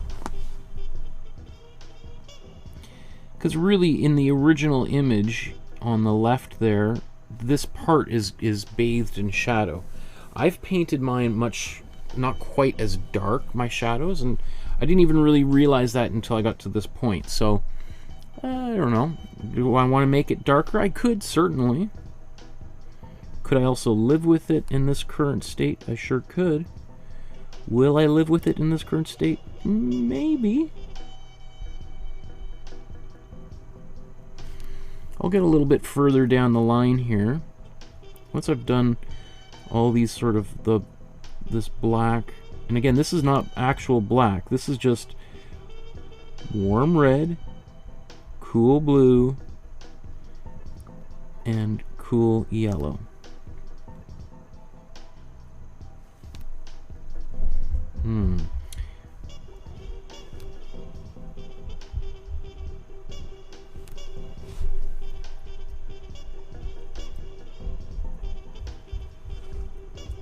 So I'm looking at this eye shape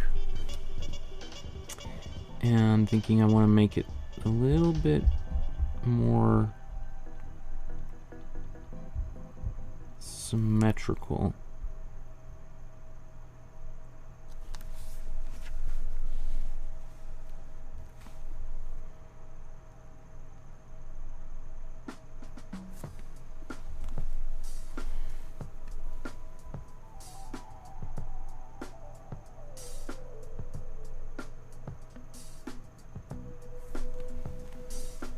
So I'm going to come back to that because there's a little bit of discrepancies, but rather than obsessing about it, let's just keep on going. Let's get the mustache in and other little details.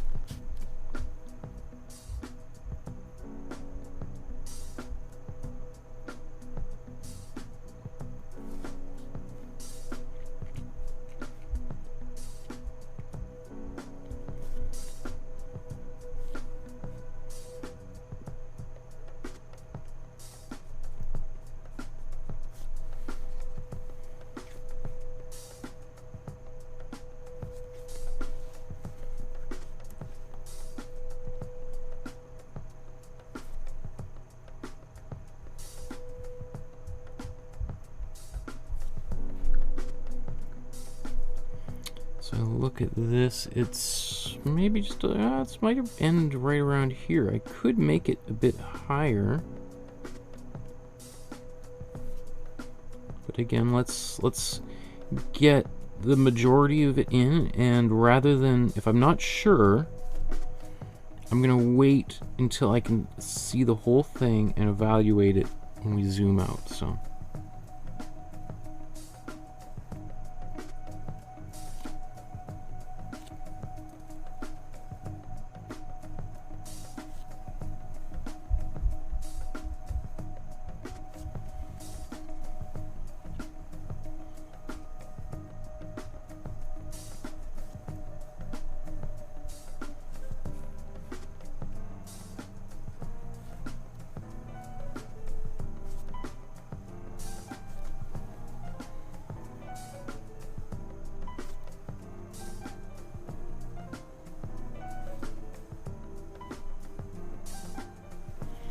And you know what, like I've lost, since I've done all these layers of paint over here, I've lost a little bit of the, you know, where exactly these things go.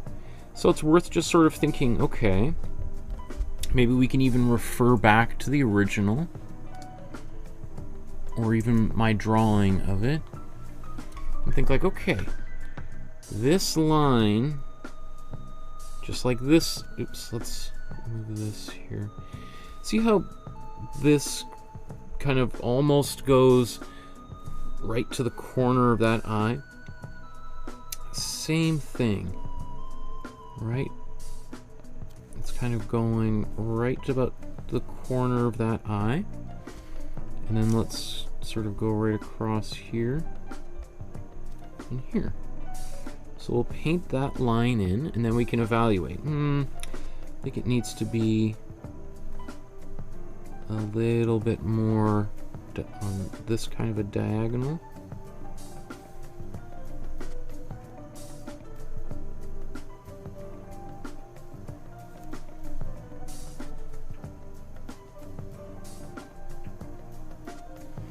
And I'm imagining when we see your versions here, there might be a few where these mustaches are a little bit asymmetrical. That's okay.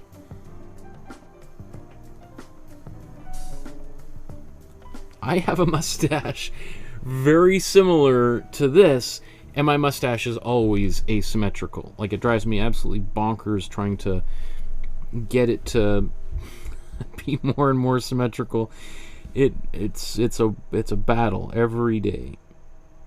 So this can also be a little bit asymmetrical.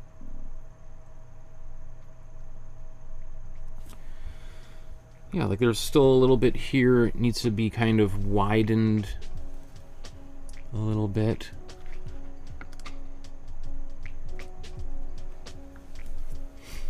But let's just keep this train moving, and then we'll come back. All right, so the mouth.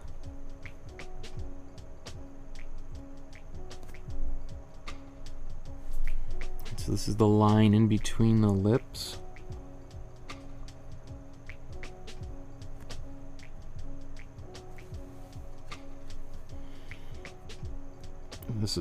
This paint isn't cooperating very well because it's very dry, so doing smaller lines like this, I've got to keep getting my brush in the paint. I could use some glazing fluid to do this, but it's going to get more and more transparent, so.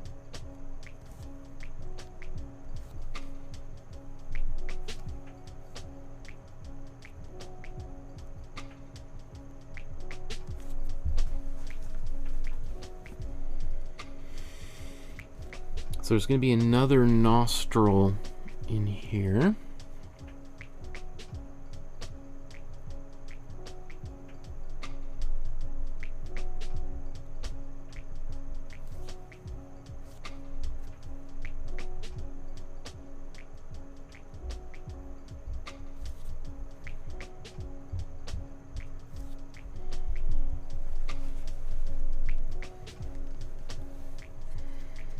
Not exactly sure that that's exactly right, and there's going to be, we'll darken that here, but Again, let's just keep on moving forward.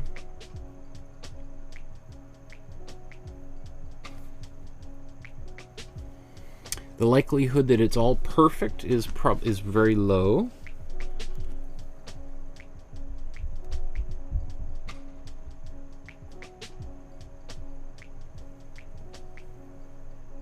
Right, I'm just eyeballing this. I can't see any of the original.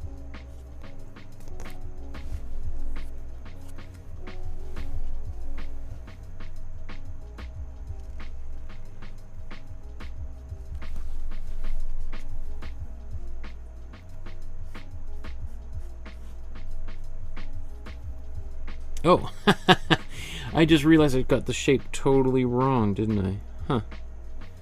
Look at that. Okay.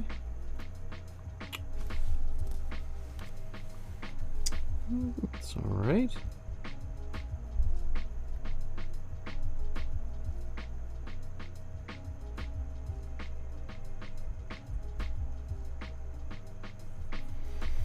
This goatee just keeps getting wider and wider. A little flavor saver.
Okay, so let's just back it out and just take a look at it and just see what changes may or may not need to be made.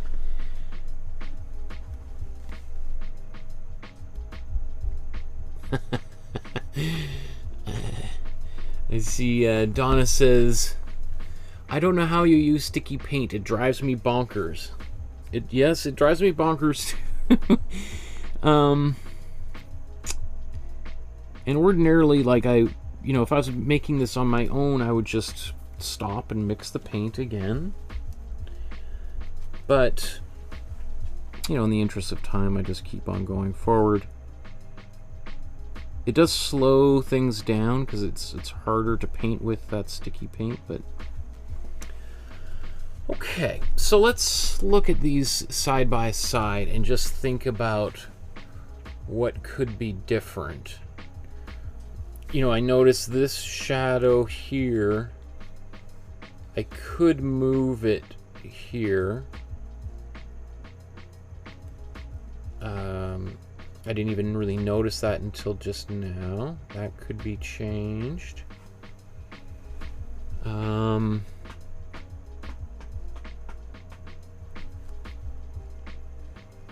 even though it's not there in the photograph, just to bring that back here.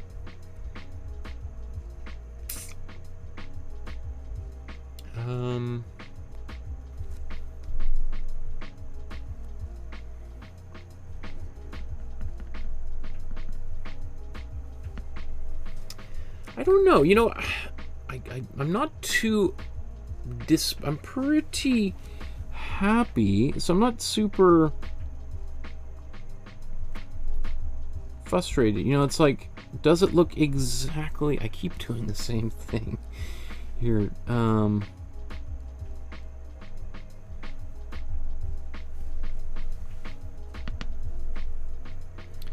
the point where instead of trying to wipe it off on this side,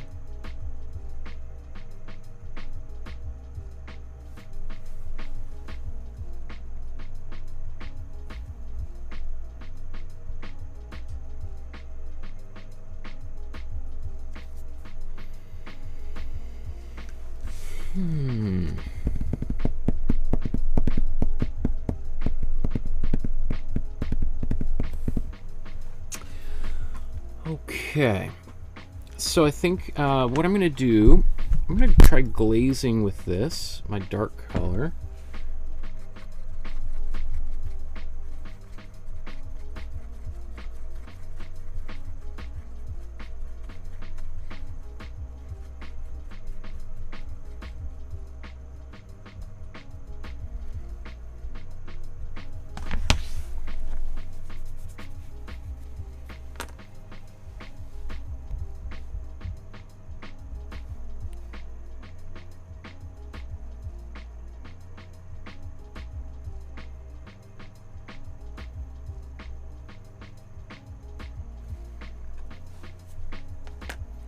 Actually, I was going to brush that away, but I think I'm just going to leave it.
So it's sort of like I'm just adding these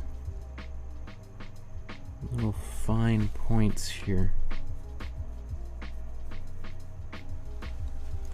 Let's zoom in so you can see a little bit more of how this is coming along. All right, this is, I just added glaze to my darkest color.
Just sort of like really softening those lines a bit, right?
more glazing fluid in here. So it's a lot of glazing fluid, very little paint.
Focus. Let me just fix that.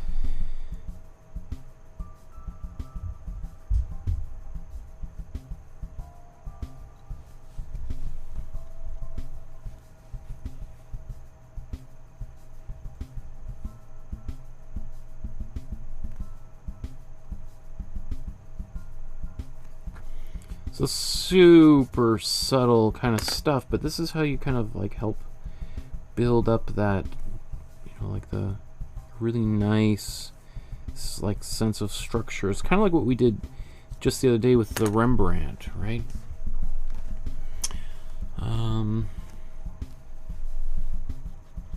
Let's keep on going. It's the same sort of thing with this cheekbone.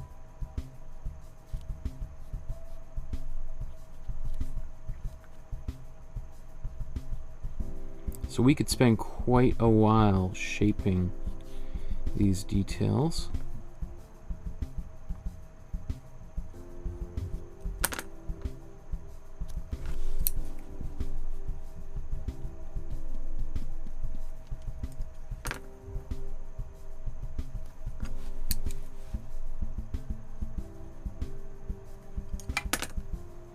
And I might, well, I don't know. I'll have to think about whether I want to adjust that or not.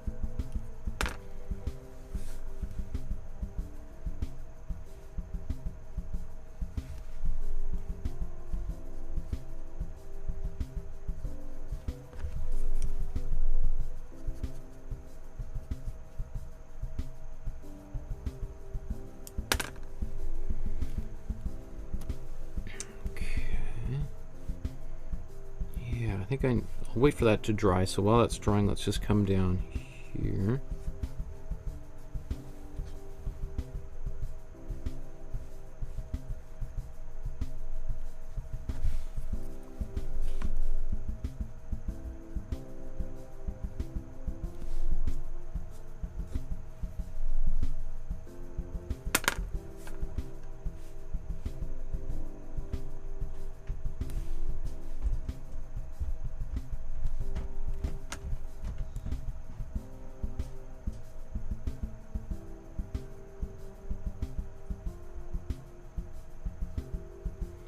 Just all too wet, so let that sit. While that's sitting, I'm going to bring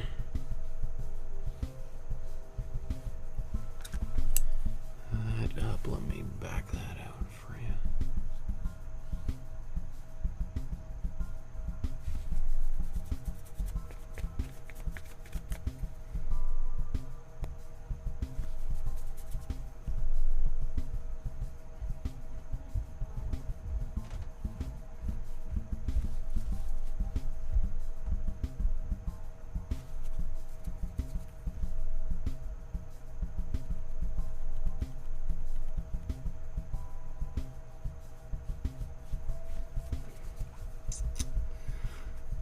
too happy with how sharp that line is, but we can soften it out, which just take a bit of time.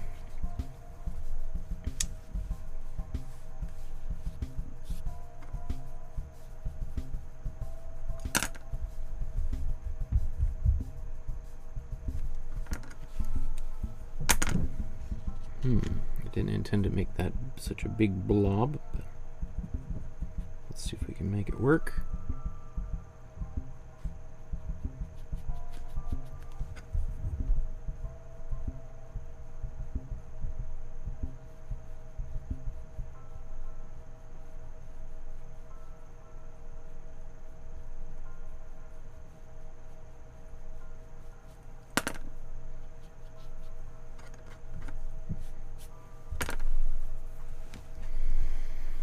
Okay, so I'm gonna zoom back out just so you can see some of the progress here, and we'll blow dry.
Okay, let's just keep on adding.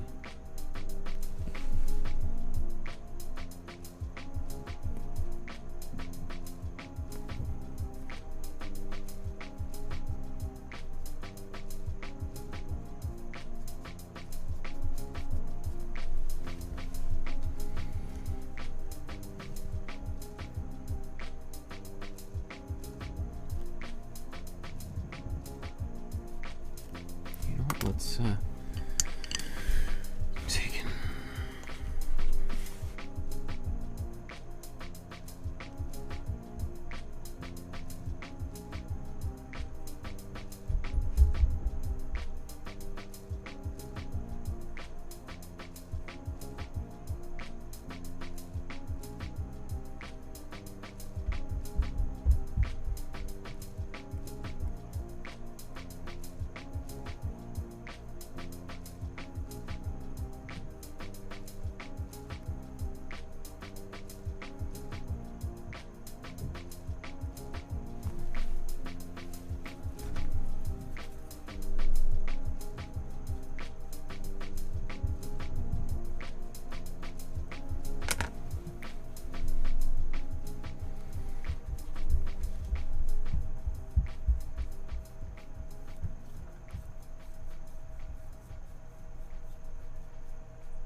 Okay, I'm gonna blow dry that one more time, and then, you know, in terms of the mustache, I'm pretty happy, but like, do I want to add any of these little bits of white? Maybe. Let's do that. Okay, so let's blow.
Oops. Didn't realize I was muted all the time. Okay, I'm just about to blow dry anyway.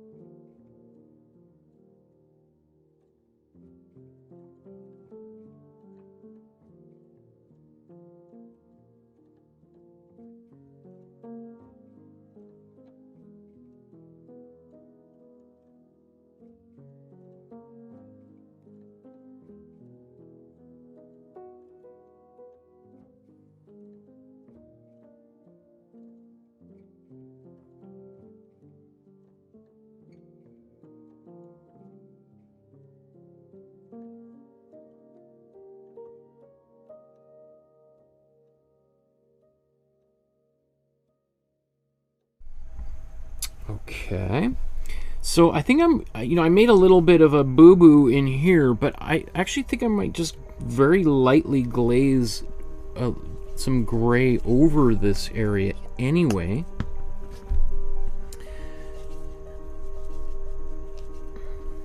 I think. Let's just do it. We won't know until we do it, so...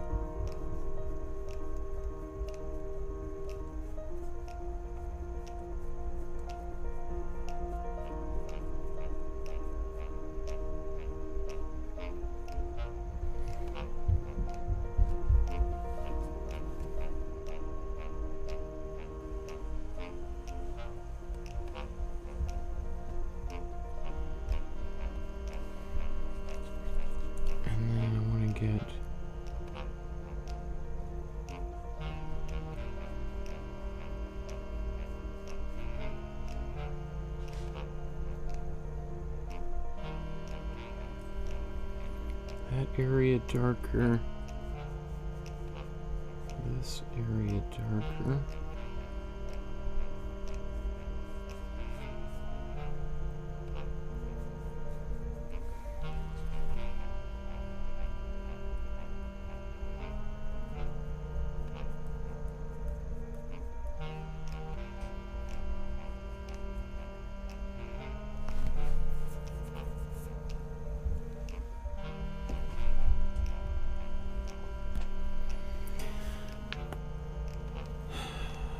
Okay.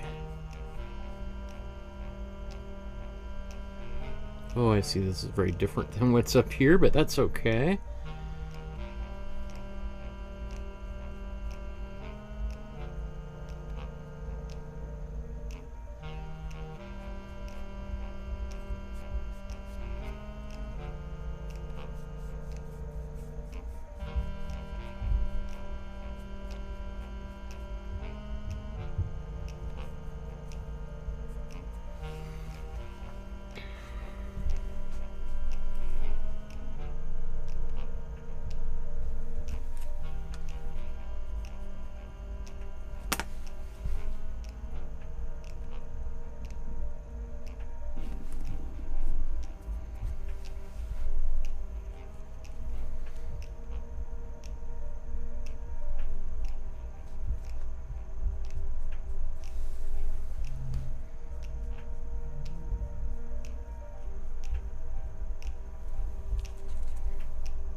I think.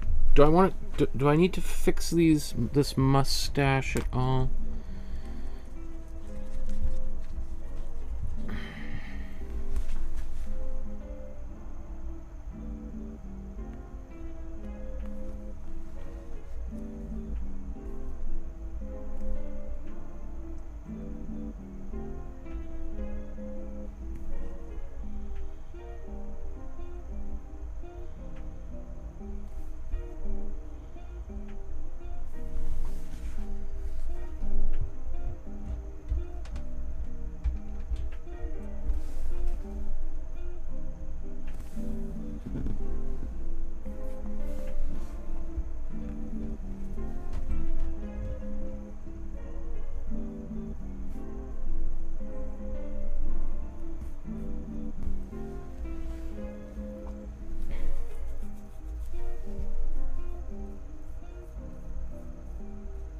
So just going back over some of those darker areas with my dark paint, because I've been glazing over them, and the glaze kind of lightens things up just a bit, so I want to make sure they're nice and dark.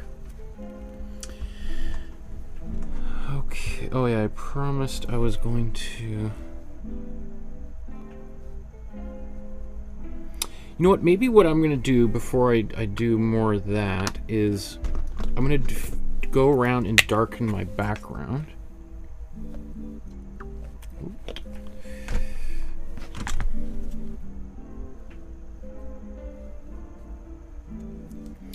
So we're mixing up our darkest color. This is warm red and cool blue. Right now it's kind of like a burgundy. Add more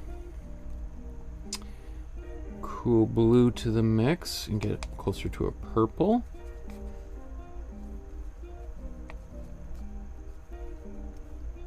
It's a big scoop of cool yellow. Looked a little green for a second, but now once it's all in there, it's starting to even all out. As long as we get it to an even mixture. I'm just gonna upsize my brush here.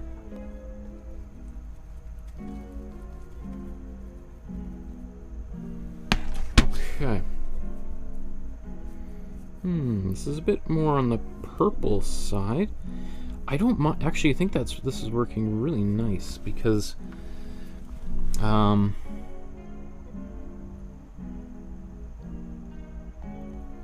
this is sort of an example of your Bob Ross happy accident, because this is, I probably would not have said a purple would be my ideal color, but as soon as I start painting it, it kind of reacts with the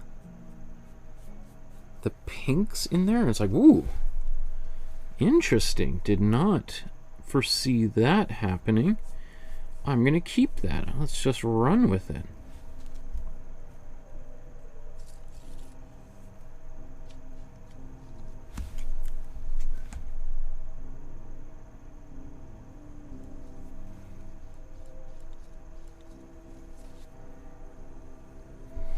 So now we're sort of cleaning up all of that, the glaze that we kind of faded out to the edges there.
Just go all the way around here.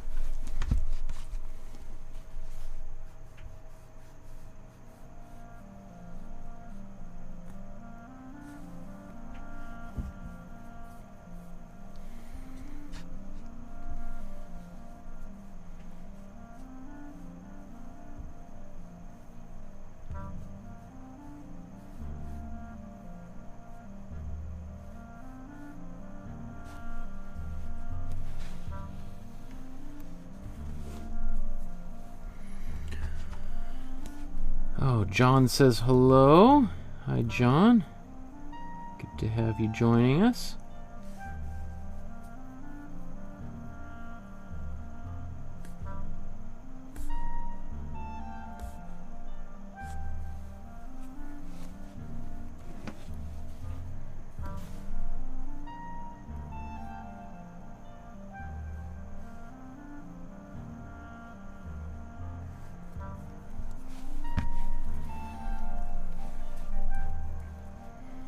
So just switching up to a thicker brush once I've kind of got, I've cut around all those edges.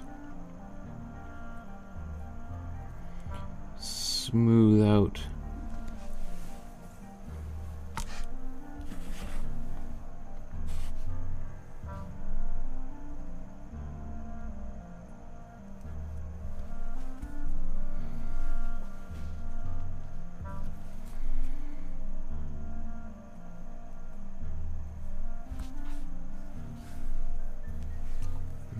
Okay, and then we can kind of look at it and think like, okay, is it symmetrical, if that's important to you?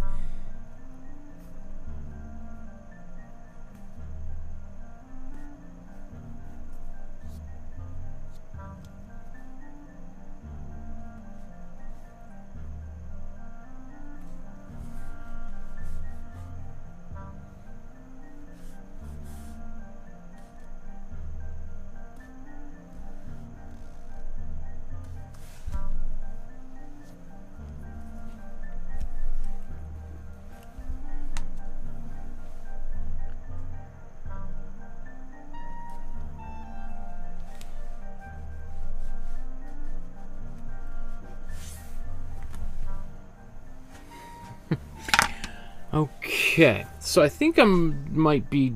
Oh, I guess I could put that little spot of light right on the nostril there. If we look at the original. Oh, I was going to add a little bit of texture to these eyebrows and such, right? Huh.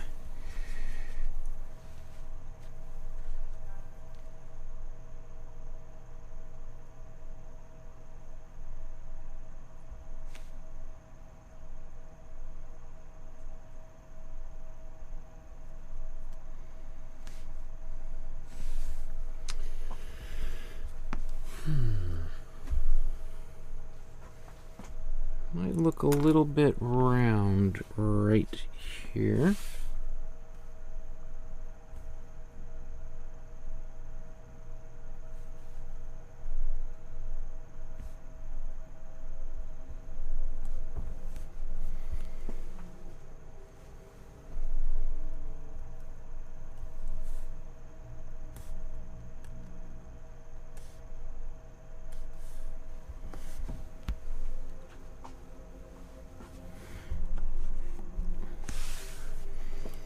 Okay, so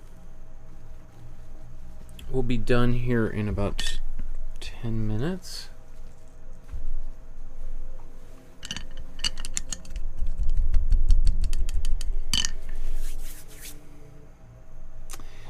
So that that kind of like white lines and stuff on there.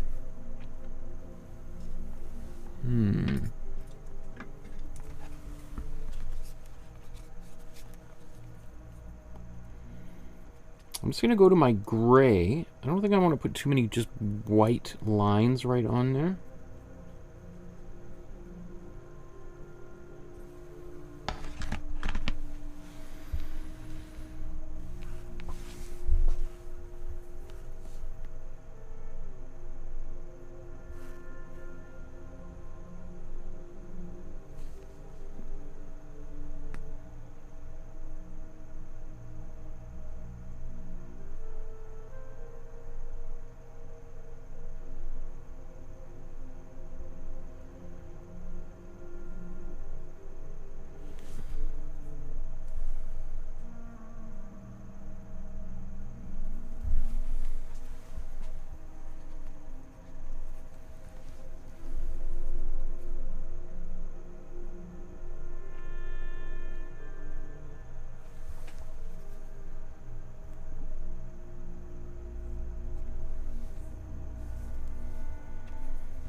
Darken that a little bit.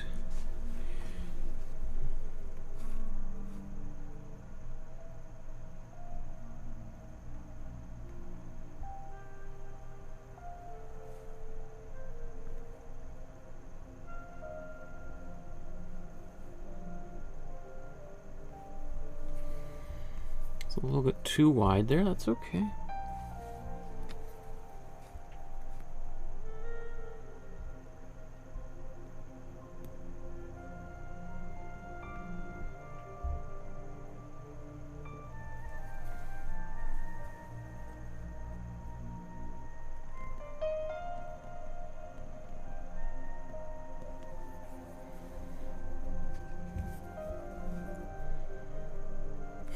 again. It's all this sticky paint.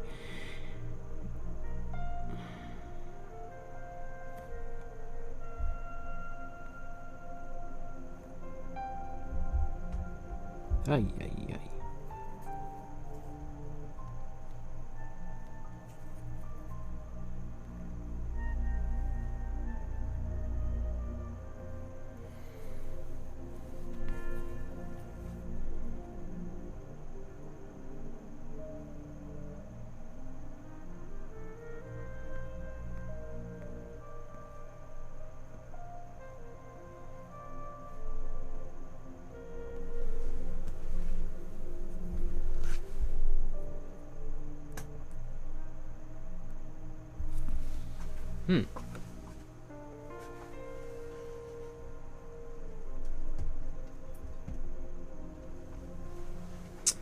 Some kind of something sparked somewhere here.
Okay.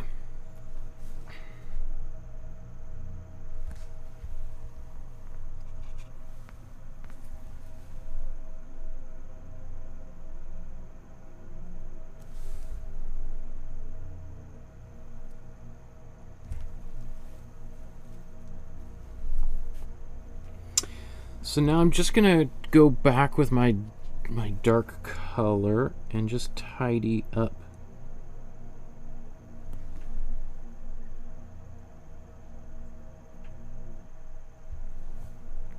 Actually, I think I need to blow dry this.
Okay, almost done here.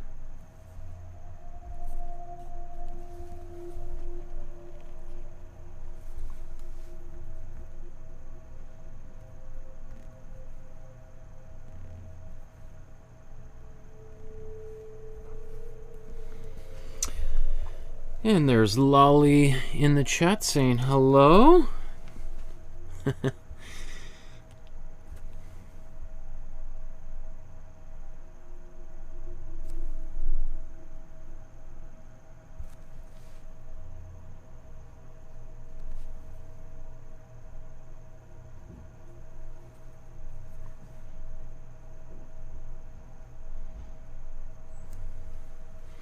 Okay, I think I can walk away confidently from that.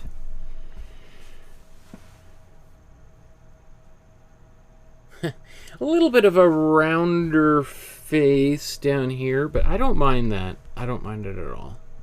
Maybe not quite as dark as I could have gone as well. I could keep on darkening, and so that there's no distinction between the mustache and the nose, etc. Yeah.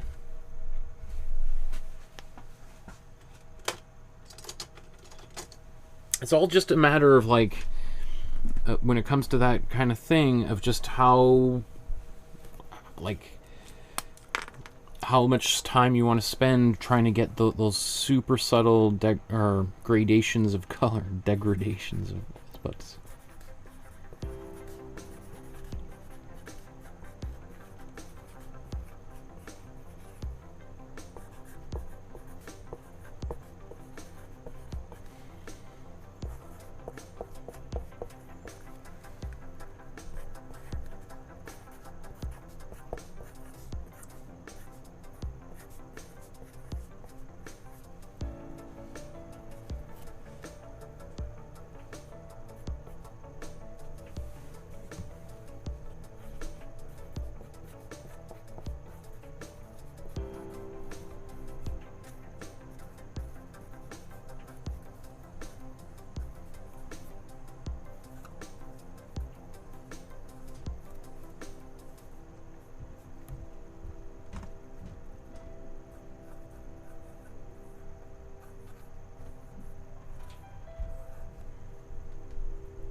So technically the character's not called Guy Fawkes, but just for all intents and purposes, that's what we'll do. Yeah, the little stuff in here, but good enough, for, I think, for me. Okay, everyone, thanks for joining and painting along with me. If you want to support the channel, please like, subscribe, hit the notification bell so you know when the next videos are coming up.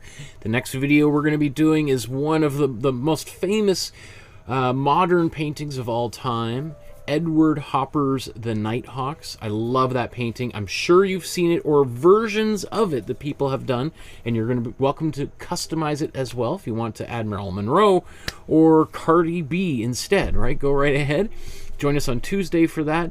You can also leave a donation, PayPal links below, or super chat function. Check our e-transfer, contact me through the Facebook group or my email, which is on my website. Or just watch the ads. That also helps too. Doesn't take anything but a little bit of your time. Thanks so much, everyone. We'll see you guys in a few days. Have a great weekend. And toodly-doo. We'll see you then, everybody. Good night.